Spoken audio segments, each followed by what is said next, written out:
So, a very good day to everyone. Now, we are going to start with the most important chapter, that is your ITC input tax credit. ठीक है।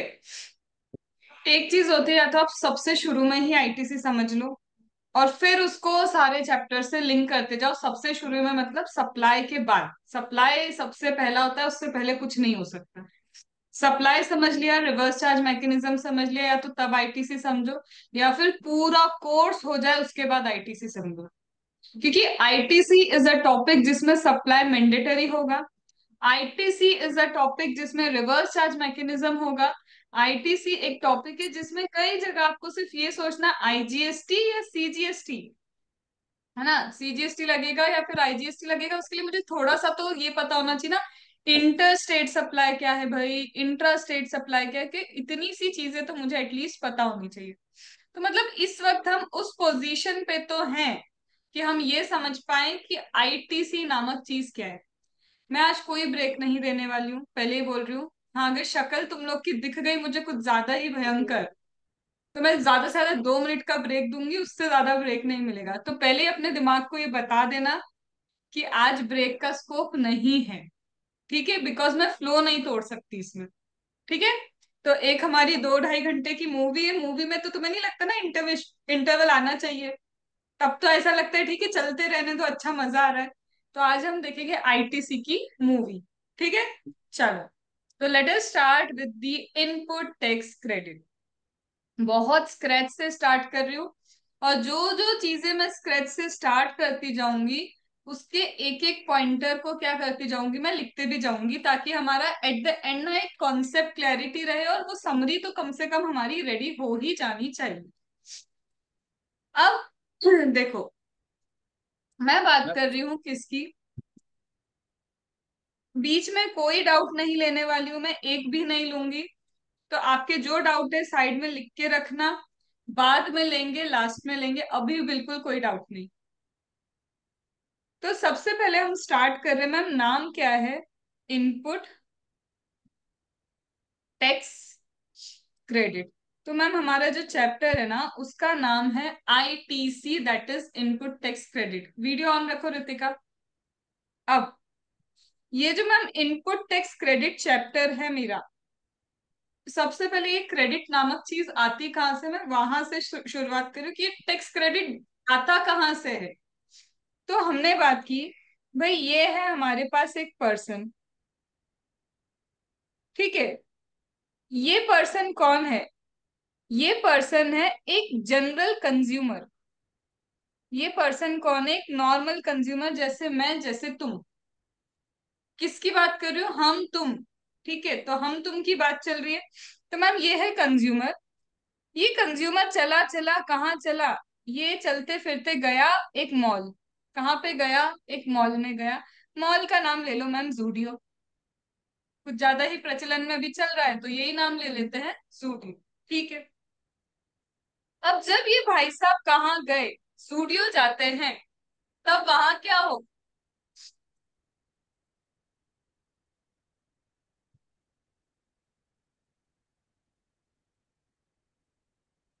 वहां पे उसको मिलेगा एक billing counter. क्या मिलेगा वहां पे उसको? एक बिलिंग काउंटर मिलेगा। ठीक है। अब बिलिंग काउंटर पे क्या करेगा मैम, सपोज करो इसने जूडियो से क्या खरीद लिया, कुछ सामान खरीद लिया। ये थोड़े बहुत गॉगल वॉगल मिलते नहीं है जूडियो पे, बट अब मैंने जूडियो ले लिया है तो इसलिए उसी को चला रही। तो जूडियो पे उसने कुछ क्या ले लिया, सॉफ्ट टॉय वगैरह ले लिए, सामान ले लिया। तो ये रहा मैम इसका सामान जो इसने खरीदा है। अब मैम इस सामान को वो क्या करेगा, अपने पास रख लेगा, और यहाँ पे क्या पेमेंट करेगा मैम, यहाँ पे पेमेंट करेगा रुपी।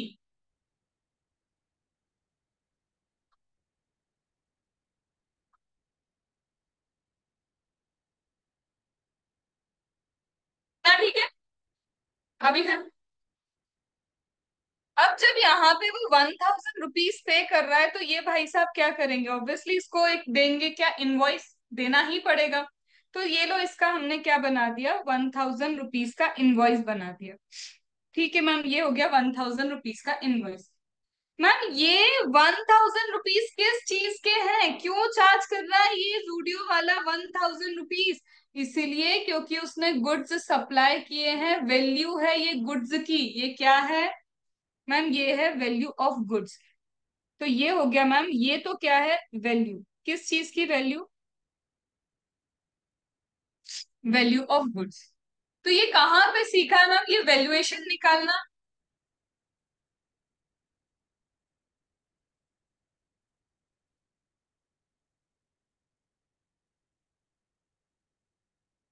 इस चैप्टर में आप सीखते हो what is value of supply. इतनी चीज आई अभी तक समझ में? चलो मैम, वैल्यू ऑफ सप्लाई वहां पे सीख लिया, आगे क्या? अब तुम जूडियो जाते हो, तुम अपना दिमाग लगा के सोचो। तुम किसी भी मॉल जाओगे तो क्या सिर्फ तुम वैल्यू ऑफ गुड्स देख के आते हो? नहीं, साथ में तुम देखना वहां पे 18%, 28%, 12%, 5%, एज द केस में भी कुछ चीज और लगती है, और उसे क्या बोलते हैं? जीएसटी। तो साथ में बंदा क्या बोलता है जूडियो वाला कि भाई मुझे वैल्यू ऑफ सप्लाई तो दो, साथ में मैं जो कमा रहा हूं ना, मैं कमा रहा हूँ 1000, तो गवर्नमेंट बोलेगी उसका कुछ हिस्सा मुझे भी दो। मतलब वो इनडायरेक्ट टैक्सेस ले रही है, जीएसटी ले रही है गवर्नमेंट। तुम क्योंकि कुछ कमा रहे हो उसका कुछ हिस्सा गवर्नमेंट भी चाहती है। तो गवर्नमेंट ने अपना क्या ले लिया? हिस्सा ले लिया तुम्हारी कमाई से।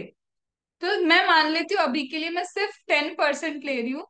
तो मैंने कहा भैया 100 रुपीज इन्होंने क्या लगा लिया? जीएसटी लगा लिया। क्या यहाँ तक बात समझ में आई? अब एक बात समझो। कौन सी बात समझो? ये जो खड़ा है पर्सन, ये परचेस कर रहा है। ये क्या कर रहा है? परचेस कर रहा है। तो ये परचेस करते वक्त टैक्सेस पे कर रहा है, लेकिन किसको टैक्स पे कर रहा है मैम? ये सप्लायर को टैक्स पे कर रहा है।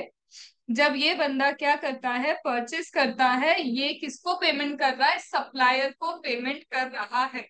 क्या यहाँ तक कोई डाउट है? दिमाग क्लियर है? सिंपल सी चीज चल रही है।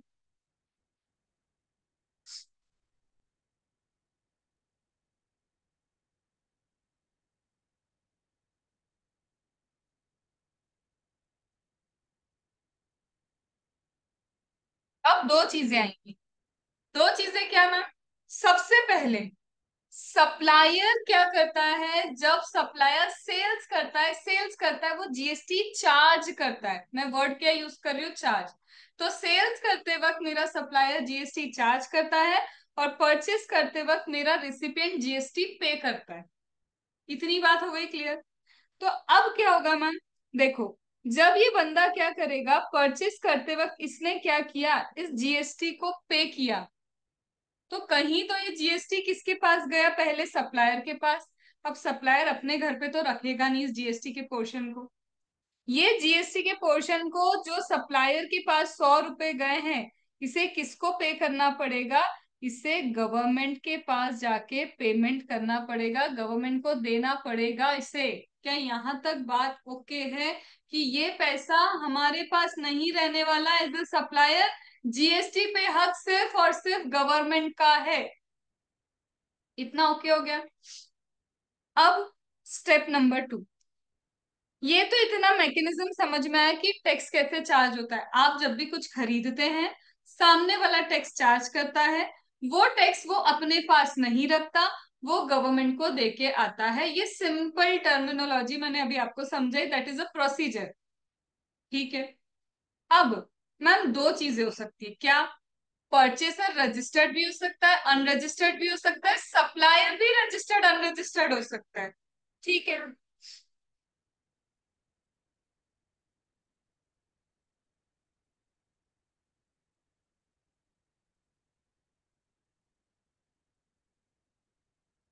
ये क्यों बोला मैंने? सारी कहानी अब आईटीसी की यहीं से स्टार्ट होगी। मैम जो परचेस करने वाला बंदा है वो रजिस्टर्ड भी हो सकता है, परचेस करने वाला बंदा अनरजिस्टर्ड पर्सन भी हो सकता है। इसी तरह से सेल्स करने वाला रजिस्टर्ड भी हो सकता है, और सेल्स करने वाला अनरजिस्टर्ड पर्सन भी हो सकता है। ऐसा मैं क्यों बोल रही हूँ?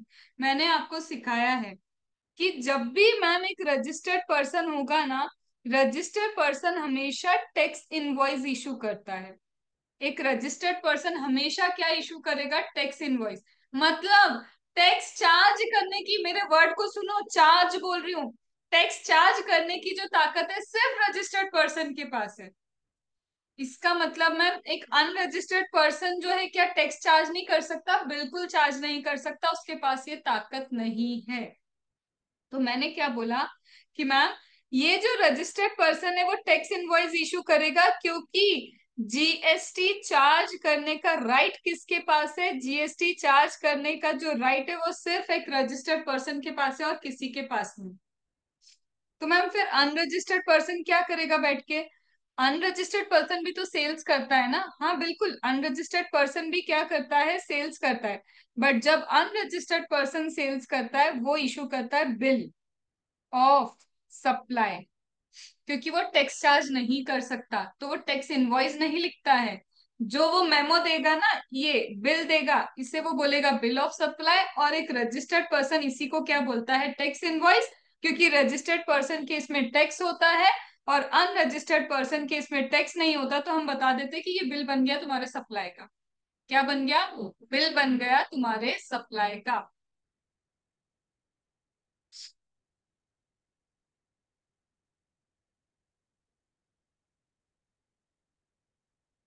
यहां तक ओके? अब मैम चाहे सप्लायर रजिस्टर्ड हो या चाहे सप्लायर मेरा अनरजिस्टर्ड, चाहे मैम सप्लायर मेरा रजिस्टर्ड पर्सन हो या चाहे मेरा सप्लायर अनरजिस्टर्ड पर्सन हो, आपने बोला सप्लायर अगर रजिस्टर्ड पर्सन है तो जीएसटी चार्ज करेगा, अनरजिस्टर्ड पर्सन है जीएसटी चार्ज नहीं करेगा। वो बात समझ में आई। लेकिन सपोज करो मैम मेरा सप्लायर एक रजिस्टर्ड पर्सन है। अब मैम अगर रजिस्टर्ड पर्सन है तो रिसिपिएंट चाहे मेरा रजिस्टर्ड हो या फिर रिसिपिएंट मेरा अनरजिस्टर्ड हो, जीएसटी तो चार्ज करेगा ही करेगा।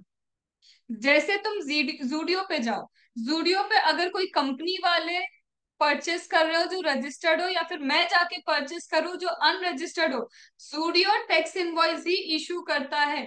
रिसिपिएंट रजिस्टर्ड हो या रिसिपिएंट अनरजिस्टर्ड हो, डजेंट मैटर, टैक्स तो चार्ज हो जाएगा क्योंकि सामने वाला रजिस्टर्ड पर्सन है। तो मैम अगर इन दोनों के बीच में ट्रांजेक्शन चल रहा है तो भी टैक्स लगेगा, इन दोनों के बीच में ट्रांजेक्शन चल रहा है तब भी टैक्स लगेगा। क्यों? क्योंकि जूडियो पूछते थोड़ी ना रहेगा तुम अनरजिस्टर्ड हो छोड़ देते तुमको, तुम रजिस्टर्ड हो छोड़ देते तुमको, ऐसा नहीं चलता है। तो जब भी आप परचेस करने जाते हैं, आप रिसिपिएंट होते हैं, आप रजिस्टर्ड हो या अनरजिस्टर्ड हो, एक रजिस्टर्ड पर्सन आपको सिर्फ टैक्स इनवॉइस इशू करके दे देगा, वो टैक्स चार्ज कर लेगा, कहानी खत्म। यहां तक बात समझ में आई? तो मैम प्रॉब्लम क्या है इसमें? इतनी क्या प्रॉब्लम है कि जूडियो वाले ने टैक्स चार्ज कर लिया? प्रॉब्लम ये है, अब ये जो रजिस्टर्ड पर्सन है ना, रजिस्टर्ड पर्सन ने पता है ये सामान क्यों खरीदा है? सपोज करो ये एक दो नहीं 100 यूनिट्स खरीदे, गॉगल के भी 100 यूनिट खरीदे और वो सॉफ्टवेयर के भी 100 यूनिट खरीदे। क्यों खरीदे मैम वो 100 यूनिट? क्योंकि आगे चल के ये भाई साहब इसे क्या करना चाहते हैं? सेल करना चाहते हैं।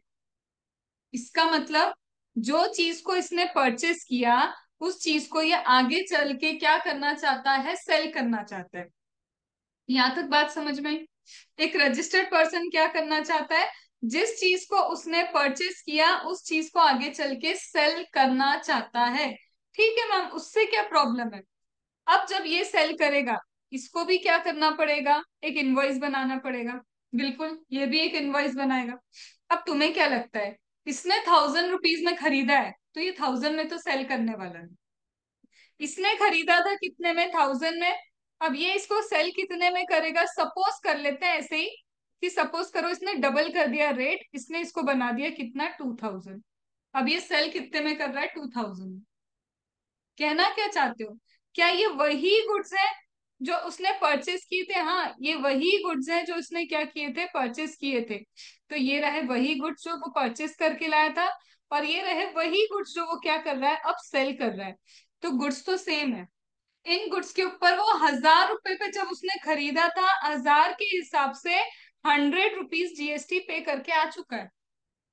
अब इसने ऐड कितना किया? इसमें उसने और 1000 रुपीज ऐड करे। अब जीएसटी लगा रहा है कितना? 10%, वही 200 रुपए का। अब तुम्हें पता है जब भी आप सेल करते हो आपको जीएसटी गवर्नमेंट को पे करना होता है। मैम ये सेल किया मतलब कोई तो परचेसर होगा जिससे इसने 200 रुपए ले लिए। कोई तो परचेसर होगा ना जिससे 200 रुपए लेके बैठा है ये। अब ये 200 रुपए किसकी जेब में? ये सेलर की जेब में 200 रुपए। अब ये 200 रुपए देख रहा है। अब ये क्या करेगा? गवर्नमेंट को क्या पूरे पूरे 200 रुपीज पे करके आ जाएगा? तो ये दिमाग लगाएगा, बोलेगा यार ये ही गुड्स के ऊपर मैं ऑलरेडी 100 रुपीज तो गवर्नमेंट को दे के आ गया हूँ। यही गुड्स के ऊपर ऑलरेडी मैं 100 रुपीज क्या करके आया हूँ, गवर्नमेंट को दे के आ चुका हूँ। जस्ट बिकॉज मैंने 1000 रुपीज ऐड किए तो मेरा जीएसटी डबल हो गया। क्योंकि मैंने वैल्यू एडिशन किया है, मैंने क्या किया है, वैल्यू ऐड किया है। तो ये 100 रुपए से कितना हो गया, 200 रुपए हो गया। तो ये क्या बोलेगा, ये जब रिटर्न फाइल करेगा, रिटर्न फाइल करते वक्त लिखेगा कि मैंने 2000 रुपए का सेल्स किया जिसपे 200 रुपए का जीएसटी है। फिर उसको याद आएगा, यार जब ये मैंने गुड्स परचेस किए थे तब भी तो इन्हीं गुड्स पे मैं टैक्स पे करके आया था। जब मैंने इन गुड्स को परचेस किया था तो मैंने परचेस करते वक्त 1000 रुपए पे किए थे, जिसमें 100 रुपए इन्हीं गुड्स पे मैं जीएसटी पे करके आया था। तो आज गवर्नमेंट को मैं 100 रुपए ही तो और दूंगा। मैं 200 रुपए थोड़ी ना देने वाला हूँ गवर्नमेंट को। कितना दूंगा? 100 रुपए ही दूंगा गवर्नमेंट को। मैम ये 100 रुपए कैसे हो गए? 200 देने थे, ये 100 कैसे हो गए? क्योंकि 100 रुपए का जीएसटी वो परचेस के टाइम ऑलरेडी दे के आ चुका है। सेम गुड्स के ऊपर उसने टैक्स पे किया है। तो जब भी आप परचेस करते वक्त जो जीएसटी पे करते हो उसका आपको क्या मिलता है? ITC, input tax credit. Why it is called input? क्यों इसे इनपुट बोल रहे हैं?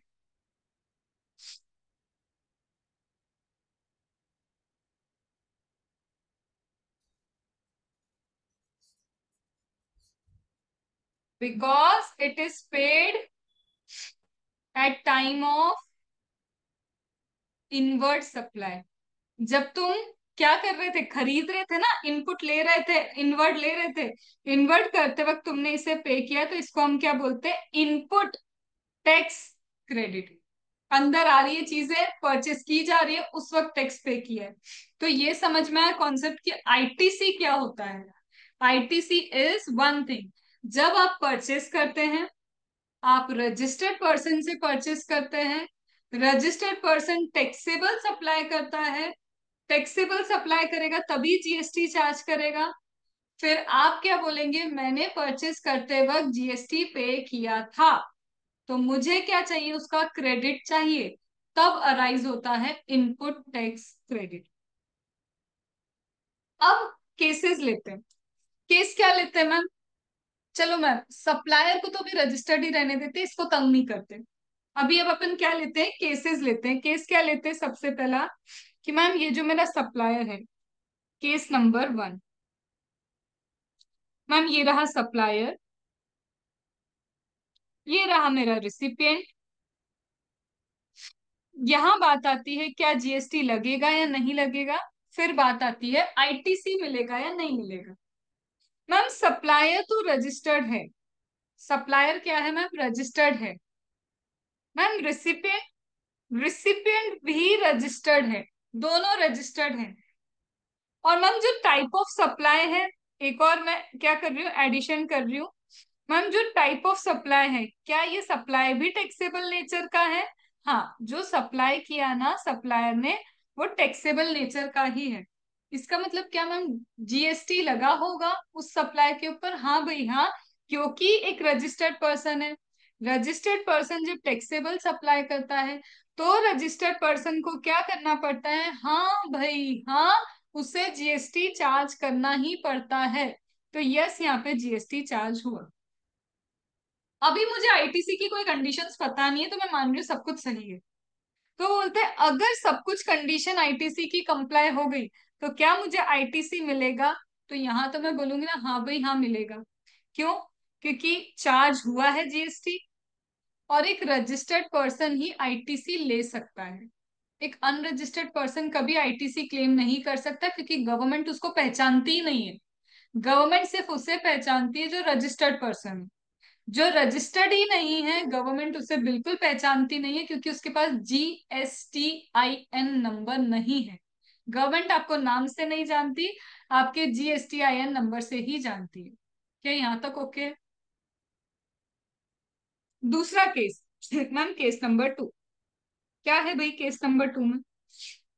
केस नंबर 2 कहता है, मैम सप्लायर अभी भी रजिस्टर्ड है। अच्छी बात है भाई, सप्लायर हमारे रजिस्टर्ड है तो हमको क्या दिक्कत है। मैम रिसिपिएंट भी रजिस्टर्ड है। अरे वाह भाई वाह, तो दोनों रजिस्टर्ड है। ये कंडीशन तो कंप्लाई हुई कि रजिस्टर्ड पर्सन टैक्स चार्ज करेगा। तो रिसिपिएंट रजिस्टर्ड है, मतलब आईटीसी लायक तो है, वो आईटीसी क्लेम कर सकता है। लेकिन फिर सप्लाई से पूछा किस टाइप का सप्लाई है भाई ये, तो इन्होंने बोला ये तो एग्जेम्प्ट सप्लाई है। शिट। क्यों शिट बोल रहे हो मैम? एग्जेम्प्ट सप्लाई पे कभी जीएसटी चार्ज नहीं होता। एग्जेम्प्ट सप्लाई पे सप्लायर चाह के भी जीएसटी चार्ज नहीं कर सकता है। क्या गवर्नमेंट के पास खून गया? नहीं गया। गवर्नमेंट तुमको आजादी देगी? नहीं देगी। जब गवर्नमेंट के पास टैक्स ही नहीं गया तो रिसिपेंट को आईटीसी कैसे मिलेगा? मिलेगा क्या? नहीं मिलेगा। तो इसका मतलब मैम क्या यहाँ जीएसटी लगा? नहीं लगा। क्या आईटीसी? नहीं। क्यों नहीं? मैं लिख रही हूँ, क्योंकि गवर्नमेंट के पास खून नहीं गया तो गवर्नमेंट आजादी भी नहीं देने वाली। मैं लिटरली ये क्यों लिख रही हूँ कि आपको समझ में आना चाहिए। जब तक परचेस करते वक्त आप जीएसटी पे करके नहीं आते, आपको आईटीसी भी नहीं मिलेगा। जब यहाँ पे परचेस करने पे तुमने टैक्स ही पे नहीं किया, तो तुम्हें क्या हक है ये बोलने का गवर्नमेंट को कि उन्हीं गुड्स के ऊपर मैं टैक्स दे के आया था? तुमने दिया क्या? नहीं दिया। तो आईटीसी क्लेम कर सकते हो? नहीं कर सकते। तुम्हें को यहाँ क्या लिख लेना चाहिए?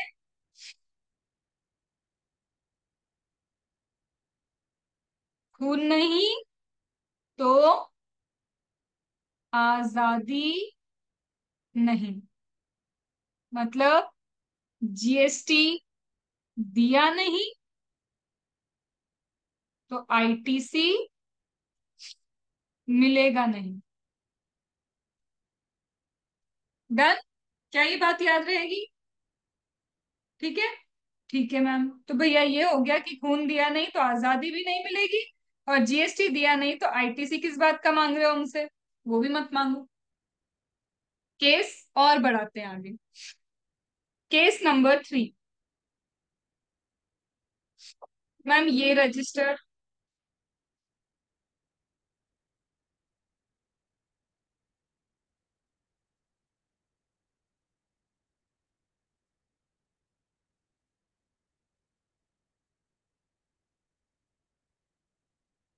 अब मैम हमारा सप्लायर रजिस्टर्ड है। हमारा सप्लायर रजिस्टर्ड पर्सन है, लेकिन एक अनरजिस्टर्ड पर्सन को वो टैक्स पे कर रहा है, अनरजिस्टर्ड पर्सन को सेल्स कर रहा है। तो भले ही मैम मेरा सप्लायर रजिस्टर्ड है, वो किसी अनरजिस्टर्ड पर्सन को सेल्स कर रहा है, पर सेल तो टैक्सेबल नेचर की हो रही है। क्या मैम वो जीएसटी चार्ज करेगा? याद करो जूडियो। तुम जाओ या मैं जाऊं या रजिस्टर्ड पर्सन जाए, जूडियो को अगर टैक्स चार्ज करना है, रजिस्टर्ड है, तो वो सबके लिए टैक्स चार्ज करता है। तो मैम भले ही यहाँ पे जो भी हो, रिसिपिएंट रजिस्टर्ड हो या रिसिपिएंट अनरजिस्टर्ड हो, इतना तो कंफर्म है कि टैक्स तो चार्ज होगा। लेकिन मैम आईटीसी मिलेगा क्या? टैक्स तो दिया हमने, खून तो दिया, लेकिन आजादी मिलेगी क्या? नहीं मिल सकती। क्यों? क्योंकि आजादी के लिए तुम्हें क्या चाहिए था? तुम्हें रजिस्टर्ड होना चाहिए था। एक रजिस्टर्ड पर्सन ही आईटीसी बोल सकता है। भले ही तुम सप्लायर को टैक्स पे करके आए, सप्लायर ने जाके गवर्नमेंट को दे दिया, पर गवर्नमेंट ढूंढ रही है किसने दिया मुझे टैक्स। गवर्नमेंट तो जीएसटीआईएन नंबर से पहचानती है, और तुम्हारा तो कोई जीएसटीआईएन नंबर है ही नहीं। जब तुम्हारा कोई जीएसटीआईएन नंबर नहीं, तो गवर्नमेंट तुम्हें आईटीसी किस बात का देगी? बेचारी गवर्नमेंट क्या नहीं कर पाएगी, तुम्हें आईटीसी नहीं दे पाएगी। क्यों? Because you are unregistered. क्या ये बात समझ में आई? और आगे, मैम अभी भी ये बंदा रजिस्टर्ड है, मेरा सप्लायर। मेरा सप्लायर क्या है? रजिस्टर्ड पर्सन है, लेकिन रिसिपिएंट अनरजिस्टर्ड है। ठीक है, टैक्स तो चार्ज होगा, लेकिन टैक्स चार्ज करने के लिए सप्लाई भी तो टैक्सेबल नेचर का होता। मेरा सप्लाई ही टैक्सेबल नेचर का नहीं है। तो मैम जब मेरा सप्लाई टैक्सेबल नेचर का नहीं है, तब क्या हो गया? तब एक प्रॉब्लम हो गई। क्या प्रॉब्लम हो गई मैम? प्रॉब्लम ये हो गई कि वो टैक्स ही नहीं चार्ज करेगा, क्योंकि एग्जाम सप्लाई। और फिर से ना तो खून गया, ना आजादी मिलेगी। और अगर खून जाता भी तो तुम इस लायक नहीं थे कि तुम आजादी ले पाते, क्योंकि तुम रजिस्टर्ड ही नहीं हो। तो यहाँ पे भी ना टैक्स जाएगा और ना ही क्या होगा, आईटीसी मिलेगा। कोई भी कंडीशन में ना टैक्स गया ना आजादी आई, और अगर होता भी तो तुम अनरजिस्टर्ड थे, तुम आईटीसी क्लेम ही नहीं कर पाते। क्या यहाँ तक बात समझ में आई? Case number 5। अब इसको अनरजिस्टर्ड कर लेते ना। कब से ये बेचारा रजिस्ट्रेशन पे ही चल रहा है। ये अनरजिस्टर्ड है बट ये रजिस्टर्ड है, और टैक्सेबल सप्लाई किया। 6, मैम फिर से ये अनरजिस्टर्ड है, और इसको भी एक काम करते हैं, इस बार हम क्या करते हैं, अभी रुक। ये भी रजिस्टर्ड है लेकिन यहाँ एग्जाम्प्ट सप्लाई हुआ। यहाँ पे मैम ये अनरजिस्टर्ड, ये भी अनरजिस्टर्ड, और सपोज करो भले ही टैक्सेबल नेचर का सप्लाई हुआ। अब देखो मैम, मेरा सप्लायर वो ही अनरजिस्टर्ड है, और मैंने शुरुआत ही कहाँ से की थी। चार्ज कौन कर सकता है टैक्स? टैक्स तो सिर्फ वही पर्सन चार्ज कर पाएगा जो रजिस्टर्ड हो। ये रजिस्टर्ड होगा तभी तो गवर्नमेंट के पास जाके टैक्स का पेमेंट कर के आएगा। जब ये खुद रजिस्टर्ड नहीं है तो गवर्नमेंट इसको पहचानती नहीं है, और पहचानती नहीं है तो ये कहाँ से गवर्नमेंट को टैक्स पे करके आएगा। एक ओनली रजिस्टर्ड पर्सन ही क्या कर सकता है, टैक्स चार्ज कर सकता है। तो इसका मतलब मैम चाहे टैक्सेबल हो नेचर, चाहे एग्जेम्प्ट हो, कुछ भी कर लो, एनीवेज यहाँ पे कहीं पे भी जीएसटी चार्ज हो ही नहीं सकता, क्योंकि सप्लायर ही अनरजिस्टर्ड है। और जब मैम जीएसटी चार्ज ही नहीं हुआ तो कहीं पे भी आईटीसी नहीं मिलने वाला है। अंडरस्टूड? कहीं पे भी क्या नहीं मिलने वाला, आईटीसी मिलने वाला नहीं है। तो इससे एक बात तो समझ में आई मुझे, वो क्रक्स ये है जो मैं अभी लिख रही हूँ, वो क्रक्स ये है, आईटीसी का कॉन्सेप्ट ही तब आएगा, supplier should be registered, recipient should be registered, supply should be taxable in nature,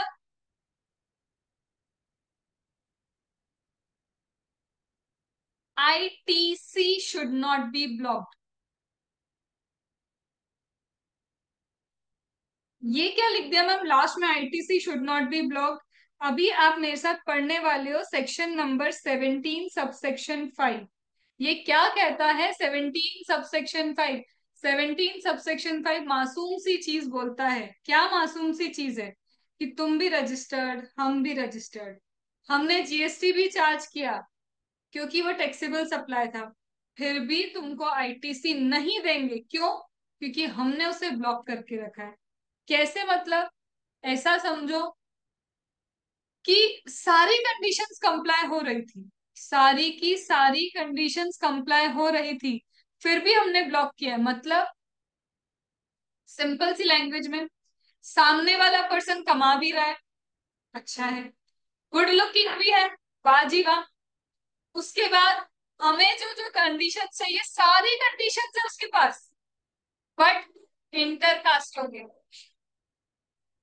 तो घर वालों ने क्या कर दिया, कि भले ही सामने वाला अच्छा है, कमा रहा है, वेल सेटल्ड है, फाइनेंशियली स्टेबल है, समझदार है, सब कुछ है, लेकिन हमको भी चाहिए पंजाबी, भाई साहब निकले गुजराती।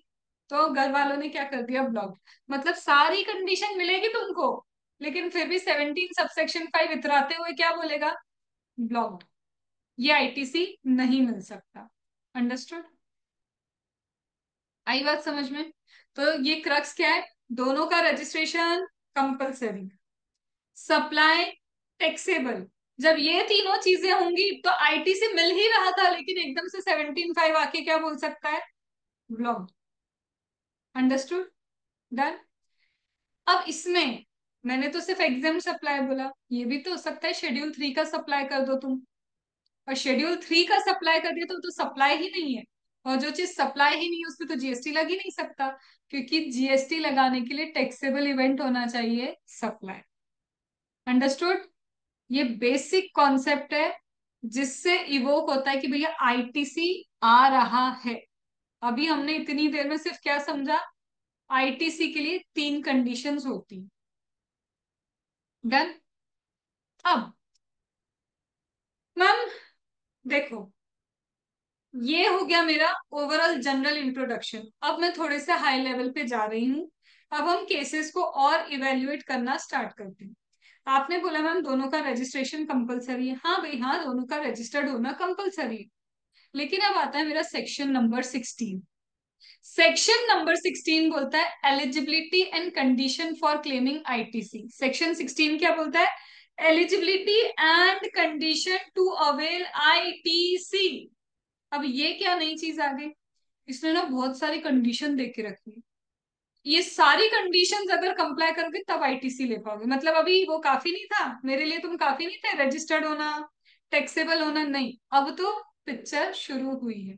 ठीक है, चलो। तो अब पिक्चर को आगे बढ़ाते हैं बिना इंटरवल के, पूरे जोश के साथ। तो ये पिक्चर क्या बोलती है?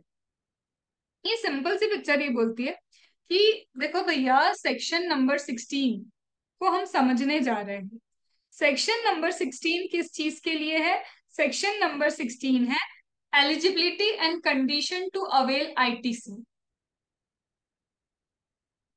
अब ये बोलता है आपकी एलिजिबिलिटी कंडीशन। मैम कौन पर्सन है, कौन है वो जो आईटीसी लेने के लिए? तो मैंने तुम्हें अभी क्या सिखाया? एक रजिस्टर्ड पर्सन ही आईटीसी ले सकता है। कौन ले सकता है आईटीसी मैम? सिर्फ और सिर्फ एक रजिस्टर्ड पर्सन ही आईटीसी ले सकता है। चलो मैम, ये बात भी समझ में आ गई। अब मैम आपको पता है क्या, रजिस्ट्रेशन नॉर्मल नहीं होता।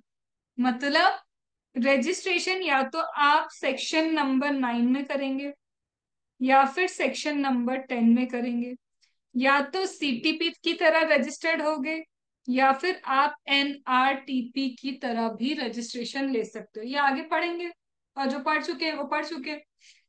Ma'am registration normal registration person की तरह होगा। हाँ, एक नॉर्मल पर्सन जिसका नॉर्मल रजिस्ट्रेशन मतलब जिसका 10 लाख या 20 लाख या 40 लाख एज द केस में भी टर्नओवर क्रॉस हो गए।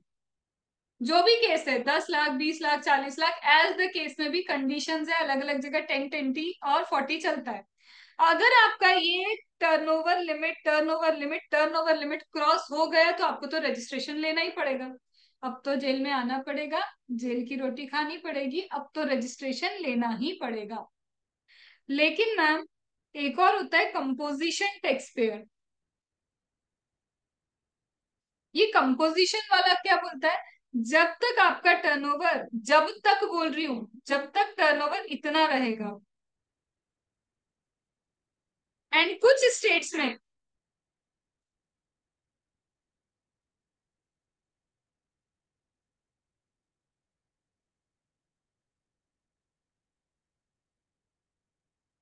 कुछ स्टेट्स में आपका टर्नओवर जब तक 75 लाख तक का रहेगा, तब तक आप चाहो तो कैसे रजिस्टर हो सकते हो, एक कंपोजिशन स्कीम में आ सकते हो। आप कंपोजिट टैक्स पेयर की तरह भी रजिस्टर्ड हो सकते हो। मतलब रजिस्ट्रेशन ऐसे भी हो सकता है। रजिस्ट्रेशन एक वैरायटी है, कंपोजिशन स्कीम ऐसे भी हो सकता है। रजिस्ट्रेशन कुछ तो है कैजुअल टैक्सेबल पर्सन, आप एक कैजुअल टैक्सेबल पर्सन की तरह भी रजिस्ट्रेशन ले सकते हैं। और आप एक non resident taxable person NRTP की तरह भी रजिस्ट्रेशन ले सकते हैं। तो मतलब रजिस्टर्ड पर्सन भी अलग अलग तरह के हो सकते हैं। तो क्या हो गया मैम, इसमें इतना क्या घबराहट हो गई? घबराहट की बात यह है कि क्लियरली बोला है कहाँ पे, सेक्शन नंबर 10 में, कि कंपोजिशन टैक्स पेयर भले ही रजिस्टर्ड है, लेकिन उससे एक हक छीन लिया था। क्या छीना था? ये टैक्स पे नहीं, ये टैक्स चार्ज नहीं कर सकता। तो कंपोजिशन वाला क्या नहीं कर सकता? Can not charge GST. ठीक है।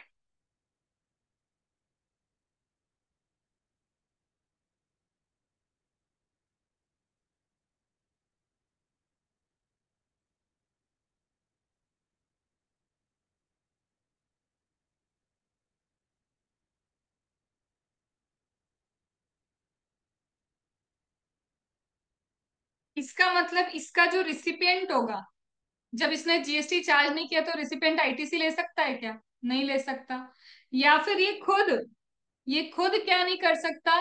ये खुद भी आईटीसी अवेल नहीं कर सकता, क्योंकि कंपोजिशन वाला कंसेशनल रेट पे टैक्स पे करता है। और जहां पे सरकार कंसेशनल रेट पे टैक्स लेती है, वहां पे बोलती है आईटीसी नहीं देंगे। फिर से सुनो, नॉर्मल टैक्स पेयर जो होता है, एक normal tax payer normal rate पे टैक्स पे करेगा तो उसको आईटीसी मिलेगा। बट जो कंपोजिशन स्कीम में रजिस्टर्ड है ना पर्सन, जो पर्सन कहाँ पे रजिस्टर्ड है, कंपोजिशन स्कीम में रजिस्टर्ड है, उससे पहला हक क्या छीन लिया इन्होंने कि भाई तेरे को जीएसटी चार्ज करना ही नहीं है लोगों से। तो जब ये जीएसटी लोगों से चार्ज नहीं कर सकता, तो इसके रिसिपिएंट की बात सुनो, क्या इसका रिसिपिएंट आईटीसी क्लेम कर पाएगा? नहीं कर पाएगा, क्योंकि उसका जीएसटी चार्ज नहीं, खून लिया नहीं तो आजादी कैसे मिलेगी। और अगर मैं सिर्फ कंपोजिशन स्कीम वाले की बात करूं, एज अ सप्लायर, उसने भी कहीं से परचेस किया होगा, वो भी टैक्सेस पे कर रहा होगा। तो इससे लेते हैं कंसेशनल रेट पे टैक्स, मामूली 1% टैक्स लगता है इनको, या 5%, 2.5% के हिसाब से। तो बोलते तुमसे जब इतना सा टैक्स पे करवाया, उसमें भी तुमको आईटीसी चाहिए, तुमको आईटीसी मिलेगा ही नहीं। तो कंपोजिशन वाला ना ले सकता है आईटीसी, और इससे जो लोग खरीदते हैं वो भी आईटीसी नहीं ले सकते, क्योंकि ये जीएसटी चार्ज ही नहीं कर सकता। तो क्या हर एक रजिस्टर्ड पर्सन चलेगा आईटीसी के लिए? नॉर्मल वाला चलेगा। सिर्फ कौन सा चलेगा? Normal taxable person.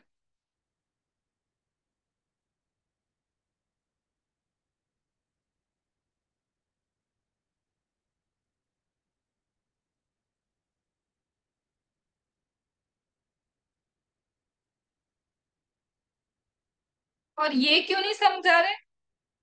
कुछ तो लिखा होगा 17(5) में, उसके लिए वेट करते हैं, फिर समझेंगे इसकी कहानी क्या है। तो अभी मैंने जो क्रक्स बताया वो क्या है, दोनों रजिस्टर्ड चाहिए। लेकिन अगर एक भी कंपोजिशन स्कीम वाला पर्सन हो गया ना, एक भी कौन हो गया, कंपोजिशन स्कीम वाला पर्सन, तो आईटीसी की चेन ब्रेक हो जाती है। क्योंकि एज अ सप्लायर वो चार्ज नहीं कर सकता, एज अ रिसिपिएंट वो आईटीसी क्लेम नहीं कर सकता। अंडरस्टूड? डन।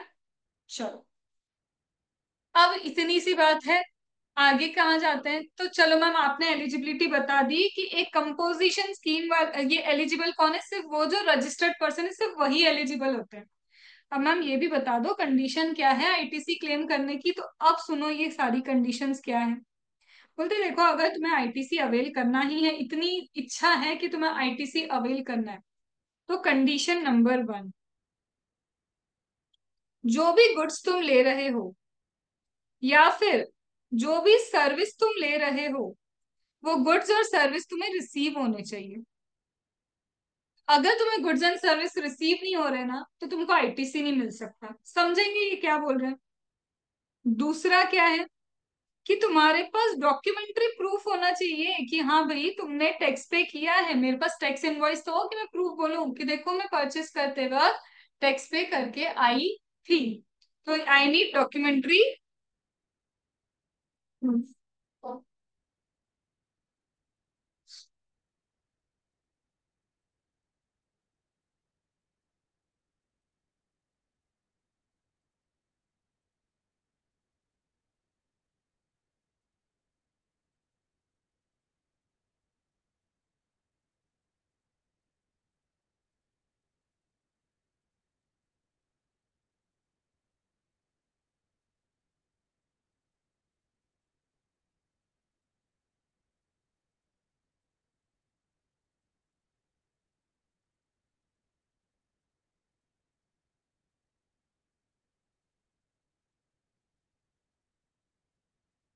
चलो, अब ये 5 कंडीशंस और है। ये क्या है? 5 और कंडीशन, बहुत लॉजिकल है, इजी है। बोलते देखो, तुमको ना गुड्स या सर्विस रिसीव होने चाहिए। मतलब मैम, अगर आप बोल रहे हो कि आप टैक्स पे करके आए हो, ठीक है, मैं बोल रही हूँ कि मैंने टैक्स पे किया है क्योंकि मैंने कोई चीज परचेस की है, तो बोल रहे हैं अगर तुमने परचेस किया तो वो तुम्हें रिसीव भी तो होना चाहिए, गुड्स एंड सर्विस। ऐसा क्यों बोल रहे हैं? क्योंकि कई लोग इनवॉइस तो इशू कर देते हैं, बट एक्चुअल कोई सप्लाई नहीं होता है। जानबूझ के इनवॉइस इशू करते हैं लोगों को आईटीसी बांटने के लिए, बट एक्चुअल में कोई सप्लाई होता ही नहीं है। तो पहली कंडीशन क्या लिखी? गुड्स या सर्विस रिसीव होनी चाहिए। आइए बात सोच।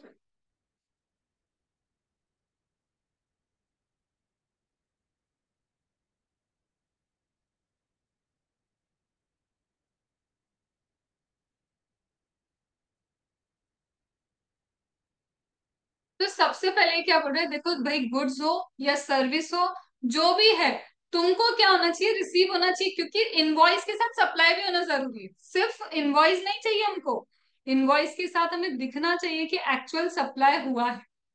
क्या यहां तक ओके? दूसरा, मैम ये भी तो हो सकता है क्या, मैं सर्विस की बात नहीं कर रही, बट गुड्स की बात तो कर सकती हूँ, गुड्स लॉट में भी तो जाते हैं। जैसे तुमने मुझसे 1 लाख यूनिट किसी चीज की खरीद ली और बोला हर महीने 20,000 20,000 20,000 हमें भिजवाते रहना, ये गुड्स, मतलब गुड्स लॉट में जा रहे हैं। तो बोलते कि अब मैम जब गुड्स लॉट में जा रहे हैं तो कब आईटीसी के लिए हम हकदार होंगे? जब लास्ट लॉट तुम दोगे ना, जब लास्ट लॉट सेंड करोगे, उस दिन तुम इस चीज के हकदार हो कि सारे गुड्स तुमको रिसीव हो चुके हैं, लास्ट लॉट भी तुमको मिल गया है, अब तुम आईटीसी के लिए एलिजिबल। आइए बात समझ में। Now you are eligible for ITC. Done. Ma'am कई बार आपको पता है क्या होता है, अब आपने गुड्स मंगवाए, सपोज करो मैम महाराष्ट्र से, आपने क्या बोला, आप जयपुर में हो। आपने जयपुर में महाराष्ट्र से बोला कि जयपुर में गुड्स भेजो, ठीक है। अब फिर एकदम आपने जब मंगवा ली ना गुड्स महाराष्ट्र से जयपुर में, आपको याद आया यार यहाँ क्यों मंगवा रही हूँ, मुझे एमपी में क्या करवाना है, उस पर कुछ जॉब वर्क करवाना है। हो सकता है ना कि मुझे क्या है, आसपास में कहीं पे क्या करवाना, उस पर जॉब वर्क करवाना है, कुछ कारीगरी करवाना, कुछ करवाना।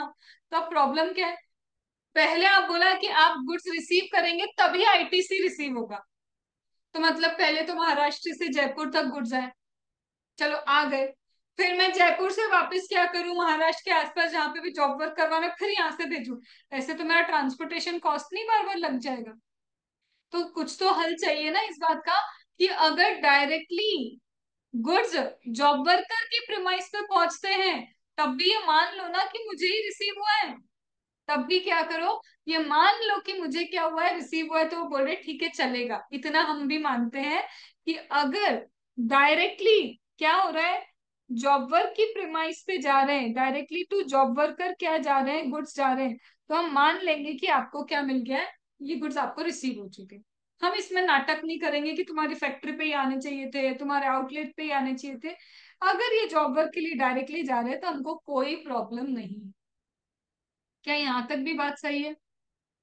यहाँ तक भी बात हुई सही?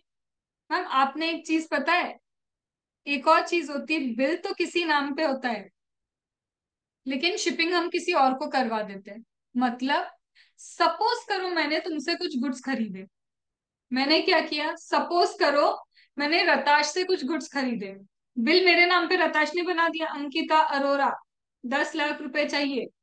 फिर मेरे को याद आया, एकदम से मेरा फोन बजा, उसने बोला मुझे क्या करो, इतने गुड्स पहुंचा दो। मैंने कहा पहले रताश मुझे पहुंचाए, फिर मैं उस सामने वाले पर्सन को पहुंचाऊं, फिर मेरे लिए डबल डबल काम हो रहा है।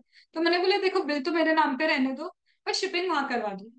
इसको क्या बोलते हैं, बिल टू, बिल मेरा, शिपिंग कहीं और जा रही है। तो अब बिल टू शिप टू में भी क्या हो रहा है, गुड्स तो मेरे पास आ नहीं रहे, गुड्स तो डायरेक्टली किसी और के पास पहुंच रहे हैं। तो जब गुड्स डायरेक्टली किसी और के पास पहुंच रहे हैं, तब भी ये बोलते भाई माफ करो, मान लिया हमने कि तुम्हें गुड्स रिसीव होगा, क्योंकि ये जेन्युइन चीजें हैं जो करनी ही पड़ेगी। तो इसका मतलब, जब इन्होंने बोला गुड्स तुम्हें रिसीव होने चाहिए, तो इसका क्या मतलब है, कि चाहे जॉब वर्कर के पास जाए, चाहे बिल टू शिप टू हो, चाहे लॉट में तुमको गुड्स रिसीव हो रहे हो, जिस दिन तुम्हें लास्ट लॉट रिसीव हुआ, चाहे जॉब वर्कर के पास पहुंचे हो या फिर बिल टू शिप टू आए, दादाजी हमने मान लिया हमने कि गुड्स तुमको रिसीव हो चुके हैं।